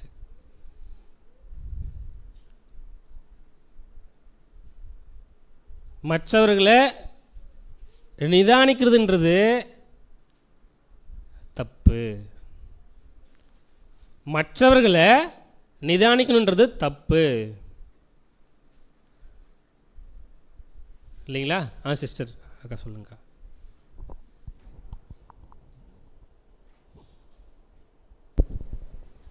இது எப்படி மற்றவங்களை நம்ம தீர்ப்பு சொல்லக்கூடாதுன்னா, தேவனுடைய வார்த்தை சொல்லிக்குது, நீங்கள் குற்றவாளிகள் என்று தீர்க்கப்படுவதற்கு முன் மற்றவர்களை குற்றவாளிகள் என்று தீர்க்காதீர்கள் அப்படின்னு சொல்லிக்குது. அப்போ நம்ம வந்து மற்றவங்களை போய்ட்டு நம்ம தீர்ப்பு சொல்கிற அதிகாரம் தேவன் நமக்கு கொடுக்கல, அது தேவனுக்குரியது. தேவன் அதை பார்த்து கொள்வார். அப்போ நாம் போய் மற்றவங்களுக்கு தீர்ப்பு சொல்லக்கூடாதுன்றதை நான் புரிஞ்சினேன் பிரதர். Thank you sister. ஸோ இப்படி நம்ம பார்க்கும்பொழுது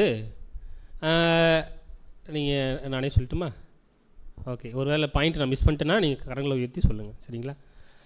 ஸோ இந்த ஒரு விஷயம் இப்போ ஏபி எடுத்துக்கலாம்.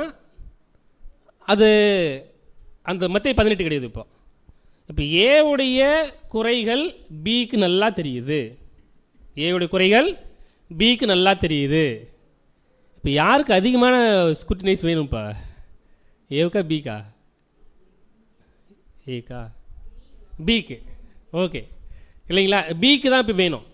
பி என்ன செய்யணும் அப்படின்னா, ரொம்ப கிளியராக இவரை குறித்து தான் நிதானித்து பார்க்கணும். இப்போ அவருடைய கனிகள்னாலே அவர்களை அறிவீர்கள் அப்படின்னா, பி ஏவுடைய கனி வந்து தெரிஞ்சிச்சு அவருக்கு. இப்போ யாருக்கு மிகப்பெரிய டெஸ்ட் அப்படின்னா பிக்கு தான் டெஸ்ட்டு இல்லைங்களா? அப்போ இந்த கனிகள் அப்படின்னா நற்குணங்களும் இருக்குது இல்லைங்களா, நற்குணம் இல்லாத குணங்கள் இருக்குது. இப்படி நற்குணங்கள் இல்லாத குணங்களை பி பார்க்கும் பொழுது இவர் என்ன தான் பண்ணணும் அப்படின்னு பார்த்தோம்னா, இந்த இடத்துல அமைதியாக தான் இருக்கணும். மற்றவர்கள் குறித்து என்ன பண்ணக்கூடாது இவர். ஏன்னா வசனம் இருக்குல்ல, எப்படி இருக்குது, மற்றவர்களுடைய கனிகளை பார்த்தே அவர்களை அறிந்து கொள்ளலாம் அப்படின்னு. அவர்களை அறிந்து கொள்ளுதல்ன்றதுக்கும் அவர்களை நியாயத்தீர்ப்பு அவர்களை பற்றி நிதானிக்கிறதுன்றதுக்கும் வித்தியாசம் இருக்குது இல்லைங்களா? அப்போ இப்படிப்பட்டவர்கள் அப்படின்னு நம்ம அறிஞ்சிக்கலாமே ஒழிய நம்ம என்ன செஞ்சிட முடியாது. இந்த இடத்துல நியாயத்தீர்ப்பு கொடுக்குற ஒரு அதிகாரம் இப்போ நமக்கு கிடையவே கிடையாது. இப்போது தேவன் மட்டும்தான் சபையில் நியாயத்தீர்ப்பு கொடுக்குறாரு. காஸ்பல் ஏஜ் முடிஞ்சிடுச்சு அப்படின்னா அதுக்கப்புறம் தான் நம்ம அந்த விஷயம், ராஜாவாக இருந்தாலும் சரி, ஆசாரியராக இருந்தாலும் சரி இல்லைங்களா, நியாயத்தீர்ப்பு கொடுக்குற நியாயாதிபதியாக இருந்தாலும் சரி, 1,44,000 பேருக்குள்ளே போனால் மட்டும்தான். ரொம்ப அருமையான points tabernacle shadows of better சாக்ரிஃபைஸில் பிரதர் எழுதியிருப்பாங்க. ஓகேங்களா, ரைட்டு. ஸோ இப்படி பார்க்கும்போது அன்புக்குரிய சகோதர சகோதரிகளே, 1 கொரிந்தியர் 4ஆம் அதிகாரம் 3ஆவது வசனத்தில் என்ன எழுதியிருப்பாங்க அப்படின்னு பார்க்கும்போது, நானும் என்னை குறித்து தீர்ப்பு சொல்லுதில்லை அப்படின்னு எழுதியிருப்பார். இந்த டாபிக் இருக்குது இல்லைங்களா, அதோடைய சுருக்கத்தை கொஞ்சம் சொல்லுங்கள், முடிச்சிடலாம். நம்ம டீட்டெயிலாக பார்க்கணும் கண்டிப்பாக. அன்பான சகோதர சகோதரி, நம்ம என்ன புரிஞ்சுக்கணுன்னா, இதில் எல்லாத்தையும் கவர் பண்ணல அப்படின்னு நம்ம எடுத்துக்கூடாது. ஏன்னா குறுகிய டைமில் கவர் பண்ண முடிஞ்சதை பண்ணுறோம். நாம் என்ன பண்ணால் படிச்சுக்கணும். ஓகேங்களா? ஸோ நமக்கு தெரியும் ஈஸியான ஒரு கான்செப்ட் தான், நம்முடைய வாழ்க்கையில் நடைமுறைப்படுத்தணும். Okay sister Bhuvana. ஆனால் இந்த டாப்பிக்கில் வந்து நம்ம ரெண்டு விஷயத்தை குறித்து பார்த்தோம். ஒரு ஏபி கேரக்டர் ஒன்று பார்த்தோம், அதுக்கப்புறம் நம்மளை குறித்து நம்ம பரிசோதனை நியாயம் தெரிக்கிறத குறித்து பார்த்தோம். இப்போ ஏபின்னும் போது நம்ம என்ன நினச்சிப்போனா, ஏக்கு தான் வந்து ரொம்ப பிரச்சனை, அவரு தான் வந்து அவரை வந்து இது பண்ணிட்டாரு, மனசு கஷ்டப்படுத்திட்டாரு அப்படின்னு யோசிக்கிறோம். ஆனால் இந்த இடத்துல நம்ம என்ன யோசிச்சு பார்க்கணும்னா, ஏ பண்ணிட்டாரு, ஆனால் இதில் யாருக்கு பாடம் இருக்குன்னா பிக்கு தான் பாடம் இருக்குது. ஏன்னா தேவன் வந்து அந்த காலத்தை வந்து அவருக்கு அனுமதிச்சிருக்கான்னு கூட வச்சுருக்கலாம், இல்லை வந்து ஏக்கு வந்து அந்த சோதனையை கொடுத்துருக்கலாம் அப்படின்னு வச்சுருக்கலாம். பி என்ன பண்ணால், ஏ வந்து தவறு பண்ணிட்டாரு, பி என்ன பண்ண அந்த டைமை எப்படி யூஸ் பண்ணிக்கணும்னா, அன்பு நிமித்தமாக தான் ஃபஸ்ட்டு அவர் என்ன பண்ணால் அவரை மூட நினைக்கணும். ஏன்னா அன்பு சகல பாவங்களையும் மூடுதுன்னு நம்ம பார்க்குறோம்.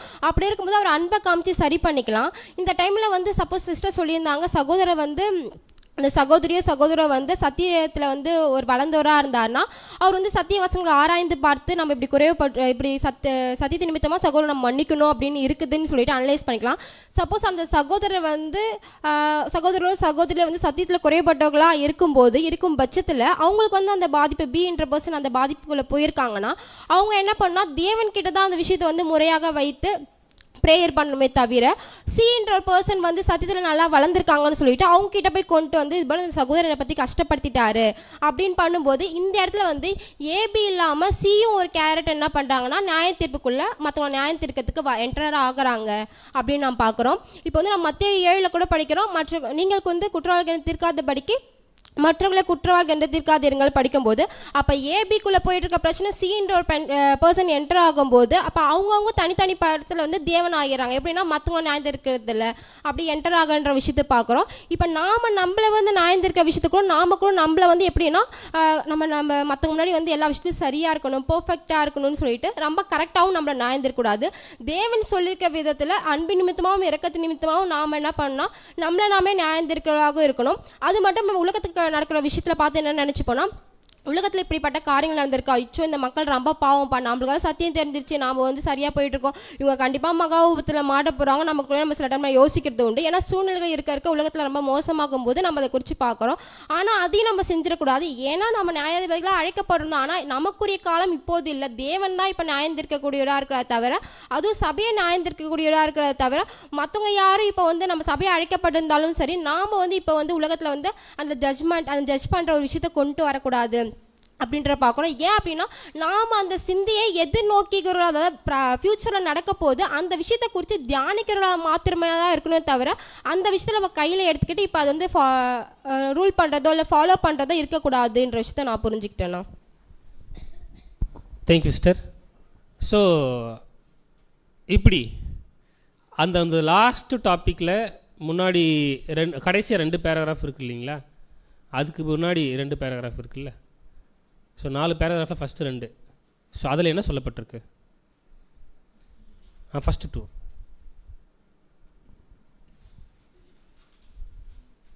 ஃபஸ்ட்டு 2ல் என்ன சொல்லப்பட்டிருக்கு? கேள்வியாக நம்ம கேட்டோம்னா ஸோ டைம் ஆகிடும்.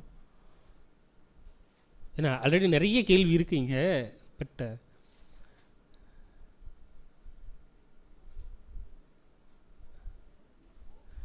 அதாவது இந்த லாஸ்ட்டு சப் டாபிக் இருக்கு இல்லைங்களா, என்ன டாபிக், நானும் என்னை குறித்து தீர்ப்பு சொல்லுவதில்லை அப்படின்னு அந்த டாப்பிக்கில். ஓகே சிஸ்டர் சுஷ்மா, ஃபஸ்ட்டு 2 பேராகிராஃபில் பிரதர் என்ன எழுதியிருக்காரு? தேவனுடைய நாமம் மகிமைப்படுவதாக. இதில் வந்து லாஸ்ட் பேராகிராஃபில் ஃபஸ்ட் பேராகிராஃபில் என்ன சொல்கிறாங்கன்னு பார்த்தா, நாமளே நிதானித்து அறிவும் பார்த்தா நம்மளே வந்து கரெக்டாக நம்மளாலே நிதானிக்க முடியாதுன்னு சொல்கிறாங்க. அப்போஸ்தலர் பவுல் கூட என்ன சொல்கிறான்னு பார்த்தா, நானே வந்து என்னை குறித்து அந்த தீர்ப்பிடேன், கர்த்தர் வந்து எனக்கு வந்து குறித்து நியாய தீர்ப்பு செய்கிறவன்னு சொல்கிறாங்க. அப்போ இது வந்து நம்மளே நிதானித்து அறியலாம். ஆனால் எப்படின்னு பார்த்தா ஒரு குறிப்பிட்ட அளவு நம்மளுக்கு வச்சுக்கணும், அந்த அளவு பிரகாரம் தான் நம்மளே நிதானித்தறியும்னு சொல்கிறாங்க. அதுக்கப்புறம் என்ன சொல்கிறாங்கன்னு பார்த்தா, தேவன் வந்து எவ்வளோ உயர்ந்தவராக இருக்கார், அவருடைய தரநிலையும் பார்த்தா எவ்வளோ உயர்ந்ததாக இருக்குது, நம்ம உணர்ந்திருக்கோம். அதே போல் நாம் வந்து எவ்வளோ துர்குணத்தில் பிறந்தோன்னு சொல்லிட்டு நம்மளை பற்றியும் நம்ம தெரிஞ்சுருக்கோம். அப்போ தேவன் நம்மளை வந்து நம்ம அவர் பக்கம் அவர் தான் நம்மளை வந்து சரியாக நியாயம் தீர்ப்பார். நாம் வந்து அந்தளவுக்கு அவரை போல் நம்மளால் நியாயம் தீர்க்க முடியாதுன்னு சொல்லிட்டு எனக்கு புரிஞ்சுது. Okay sister. அடுத்த பேராகிராஃபில் ஒரு என்னென்னலாம் செய்யணும் நம்ம அப்படின்ற ஒரு விஷயத்த. ஓகேங்களா? ஸோ இப்படி பார்க்கும்பொழுது இந்த ஒரு இந்த சப்டாப்பிக்கில் நம்ம பார்த்தோம்னா, நானும் என்னை குறித்து தீர்ப்பு சொல்கிறதில்ல அப்படின்னா என்ன அர்த்தம் அப்படின்னு பார்க்கும்பொழுது, இது தீர்ப்பு செய்கிறது யார்? ஏசு, அதாவது பிதாவாகிய தேவன் இல்லைங்களா? பட் ஸ்க்ரூட்டினைஸ் பண்ணுறது யார் அப்படின்னு பார்க்கும்பொழுது நாம் தான் ஃபஸ்ட்டு. ஒருவேளை பண்ண தவறிட்டோம்னா அது ஏசு கிறிஸ்து ஹேண்ட் எடுத்துருவார், அதாவது பிதாவாகிய தேவன் ஹேண்ட் எடுத்து அதை செய்ய ஆரம்பிச்சிருவார். ஓகேங்களா? இப்படி பார்க்கும்பொழுது அன்புக்குரிய சகோதர சகோதரிகளே, நாம் தவறு பண்ணிட்டோம். ஒரு வேளை இதை நம்ம தேவன்கிட்ட போய் நெருங்குறோம், ஜெபத்தில் வந்து நெருங்குறோம் அப்படின்னா நம்ம என்னென்னலாம் பேசணும் அப்படின்னு பார்க்கும்பொழுது, தேவனே இதனால் எனக்கு என்ன இருக்குது, இப்போது நான் எப்படி இருக்கேன், அந்த ஒரு ஃபீலிங்ஸ் இருக்குது இல்லைங்களா? அதாவது ஒரு மோட்சவர்கிட்ட பேசும்பொழுது நம்ம எப்படி இன்னும் ப்ரேயர் பண்ணுறது அப்படின்னு கேட்டால் நம்ம அப்பா கிட்ட எப்படி பேசுவோம் அந்த மாதிரி பேசுங்க. அதுபோல தான் நம்ம அப்பா கிட்ட, அப்பா இந்த மாதிரி நான் துக்கத்தில் இருக்கேன், காரணம் இது தான், உங்களுடைய குமாரனுடைய புண்ணியத்தை பற்றி நல்லா தெரியும், ஆனாலும் இப்படி என்ன பண்ணிட்டேன், நான் புரிஞ்சிக்காமல் போயிட்டேன், இன்னும் அதை பற்றி புரிஞ்சிக்கிறதுக்கு கெஞ்சணும் இல்லைங்களா? அவருடைய கிருபை கொடுக்கணும்னு கெஞ்சணும் இல்லைங்களா? அதாவது எப்படியெல்லாம் வந்து நமக்கு இன்னும் ஏதாவது ஒரு வேளை நம்ம தேவனை பார்த்து, தேவனே நான் அந்த தப்பு பண்ணிட்டோம்பா, என்னை தயவு செஞ்சு நீங்கள் தண்டிங்க அப்படின்னு நம்ம கேட்போமா? தயவு செஞ்சு என்னை தண்டிங்கப்பா, அந்த பெனல்ட்டி எனக்கு கொடுங்க. என்னால் இப்போ என்ன பண்ண முடியல, நான் என்ன ஸ்க்ரூட்டினைஸ் பண்ண முடியல, நீங்கள் தயவு செஞ்சு என்ன பண்ணுங்க, தண்டனை கொடுத்து என்னை சரி பண்ணுங்க இல்லைங்களா? ஸோ இப்படியெல்லாம் என்ன செய்யலாம் அப்படின்னு பார்க்கும்போது யோசிக்கலாம். ஆனால் ஒருவேளை அன்பு சகோதர சகோதரிகள் இந்த ஒரு பிரச்சனைக்குள்ளே போயிட்டு இந்த ஒரு செல்ஃப் எக்ஸாமினேஷன் பண்ணும்பொழுது என்ன என்ன சலுகைகள் இருக்குது அப்படின்னு பார்த்தோம். என்னென்ன சலுகைகள் இருக்குது சுருக்கமாக யாராவது சொல்லுங்களேன் ப்ளீஸ். என்னென்ன சலுகைகள் இருக்குது? ஒருவேளை நம்ம கிறிஸ்துக்கிட்ட தேவன்கிட்ட நெருங்குறோம் அப்படின்னா என்னென்ன சலுகைகளை நம்ம பெறலாம்? அந்த தப்பெல்லாம் பண்ணிவிட்டு அதுக்கப்புறம் நம்ம சரியாகணும் அப்படின்ற பட்சத்தில் போகும் இல்லைங்களா? அப்போது என்னென்ன ப்ரிவிலேஜஸ் நமக்கு இருக்குது? சிஸ்டர் ஸ்வாதிகா.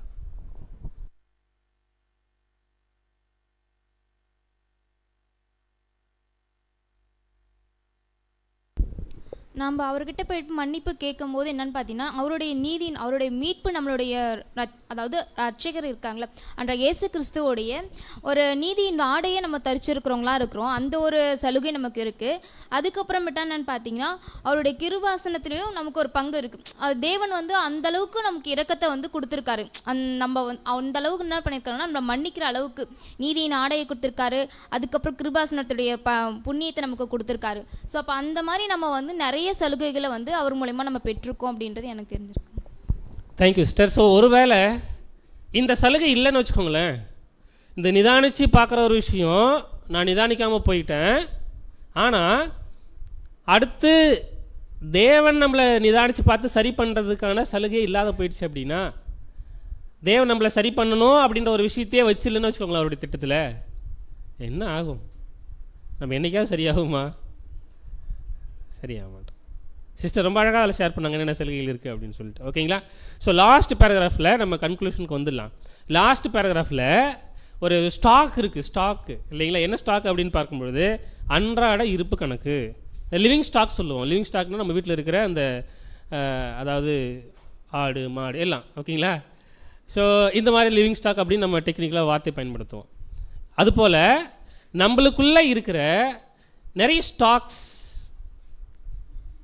அந்த ஸ்டாக்ஸ் எப்படி இருக்கும் அப்படின்னு பார்க்கும்போது ஒன்று லாபகரமாக இருக்கும், இல்லைன்னா நஷ்டமாக இருக்கும். ஓகேங்களா? இப்போ லாபமாகவும் நஷ்டமாகவும் அந்த ஸ்டாக்ஸ் ஒரு பக்கெட் இருக்குது அப்படின்னா வச்சுக்கோங்களேன், அதில் தான் இருக்குன்னு வச்சுக்கோங்க ஸ்டாக்ஸு. அது இன்னர் அரவுண்டு, வெளியிலையும் உள்ளேயும் நம்ம போராடின போராட்டங்கள், கஷ்டங்கள், துன்பங்கள் எல்லாமே உள்ளே இருக்கும். நம்ம மேற்கொண்டது இருக்கும், மேற்கொள்ளாது இருக்கும், பெண்டிங்கில் இருக்கும், சரி பண்ணாத அந்த பக்கெட்டில் இருக்கும் இல்லைங்களா? அப்போ என்ன செய்யணும்? இப்போ நம்ம அந்த பக்கெட்டுக்குள்ளே என்ன இருக்கோ அதை பகுத்தறிந்து பார்த்து என்னென்ன நஷ்டம் அடைஞ்சிருக்குமோ அந்த நஷ்டத்தெல்லாம் ரிக்கவர் பண்ணுறதுக்கு, சரி பண்ணுறதுக்கு கஷ்டப்படணும். என்ன பண்ணணும் அப்படின்னு பார்க்கும்போது வேறு வழி இல்லை, நம்ம ஆண்டவராக இயேசு கிறிஸ்துக்கிட்ட, பிதாவாகிய தேவன்கிட்ட தான் நெருங்கணும். ஓகேங்களா? ஸோ அன்பான சகோதர சகோதரிகளே, இப்போது இந்த ஒரு டாப்பிக்கு நம்ம என்ன பண்ணலான்னா முடிச்சிடலாம். ஆல்ரெடி 1.5 hour ஆயிடுச்சு நமக்கு. ஓகேங்களா? ஸோ இதில் இந்த ஒரு ரீப்ரிண்ட் நம்ம ஏன் பார்க்கணும் அப்படின்னு பார்க்கும்பொழுது, ஒரு சில ரீப்ரிண்ட் சின்ன சின்ன ரீப்ரிண்ட்ஸ் படிக்கும்பொழுது இது பர்சனலாக எனக்கு என்ன ஆச்சு அப்படின்னு பார்க்கும்பொழுது ஒரு மனசில் தேவன் உணர்தல், ஓகே இது நம்ம எல்லாரும் நம்ம சபையாக என்ன பண்ணலாம், சேர்ந்து இதை செய்யலாம்.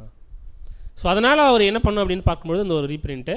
ஸோ இதில் பார்த்தோம், என்னென்ன பார்த்தோன்னா, அதாவது ஆரம்பத்துலேருந்து கடைசி வரைக்கும் பார்க்கும்பொழுது மெயினாக நம்ம கற்றுக்க வேண்டிய விஷயம், நம்மளை நாமளே நிதானித்து பார்க்கணும். ஒரு வேளை தப்பு பண்ணிட்டோம் அப்படின்னா அதுக்கான பெனல்ட்டி நாம்ளே கொடுத்துக்கணும். நாம் கொடுக்கலன்னா அந்த பெனல்ட்டி யார் கொடுப்பாங்க? தேவனே அந்த பெனல்ட்டி கொடுப்பாரு. அந்த பெனல்ட்டி எப்படிப்பட்ட பெனல்ட்டி அப்படின்றதில் நம்ம என்ன பண்ணோம் இல்லைங்களா? ஸோ சில பாயிண்ட் மட்டும் பார்த்துருக்கோம், பட் பெனல்ட்டி நிறைய இருக்குது, நம்ம திங்க் பண்ணி பார்ப்போம். ஓகேங்களா? ஸோ இது கடைசியாக ஒரு 2 பேஜை வந்து சுருக்கமாக முடிச்சிட்டோம். அதனால் நீங்கள் ஆல்ரெடி படிச்சிருப்பீங்க. ஒரு வேளை படிக்கலாம் கூட தயவு செஞ்சு இந்த ஒரு ஆர்டிக்கிளை நீங்கள் வீட்டில் போயிட்டு கூட டீட்டெயிலாக என்ன பண்ணுங்கள், படித்து பாருங்கள். ஸோ நமக்கு கண்டிப்பாக எல்லாருக்கும் இது என்ன இருக்கும் அப்படின்னு பார்க்கும்போது யூஸ்ஃபுல்லாக இருக்கும். ஓகேங்களா? ஸோ தேவன் தாமே இக்காரியங்களை ஆசீர்வதிப்பாராக. இதை ஃபுல்லாக கம்ப்ளீட் பண்ணலை அப்படின்ற ஒரு விஷயம் நம்மளுக்குள்ள இருக்கக்கூடாது. காரணம் என்னென்னா, நம்ம எல்லோரும் படிச்சிருக்கோம், நமக்கு புரியும். ஓகேங்களா? ஸோ அதனால் நம்ம இதை மைண்டில் வச்சுக்கிட்டு நம்ம ப்ரேயர்ஃபுல்லாக நம்ம என்ன பண்ணலான்னா இக்காரியங்களை செய்யலாம். தேவன் தாமே எல்லாத்தையும் ஆசீர்வதிப்பாராக. நம்ம ப்ரேயர் பண்ணிட்டு இந்த ஒரு கூடுகை நிறைய செய்யலாம். நம்முடைய அன்பு சகோதரர் சஞ்சய் அவர்கள் ஜெபிக்கும்படி அன்போடு கேட்டுக்கொள்ளும்.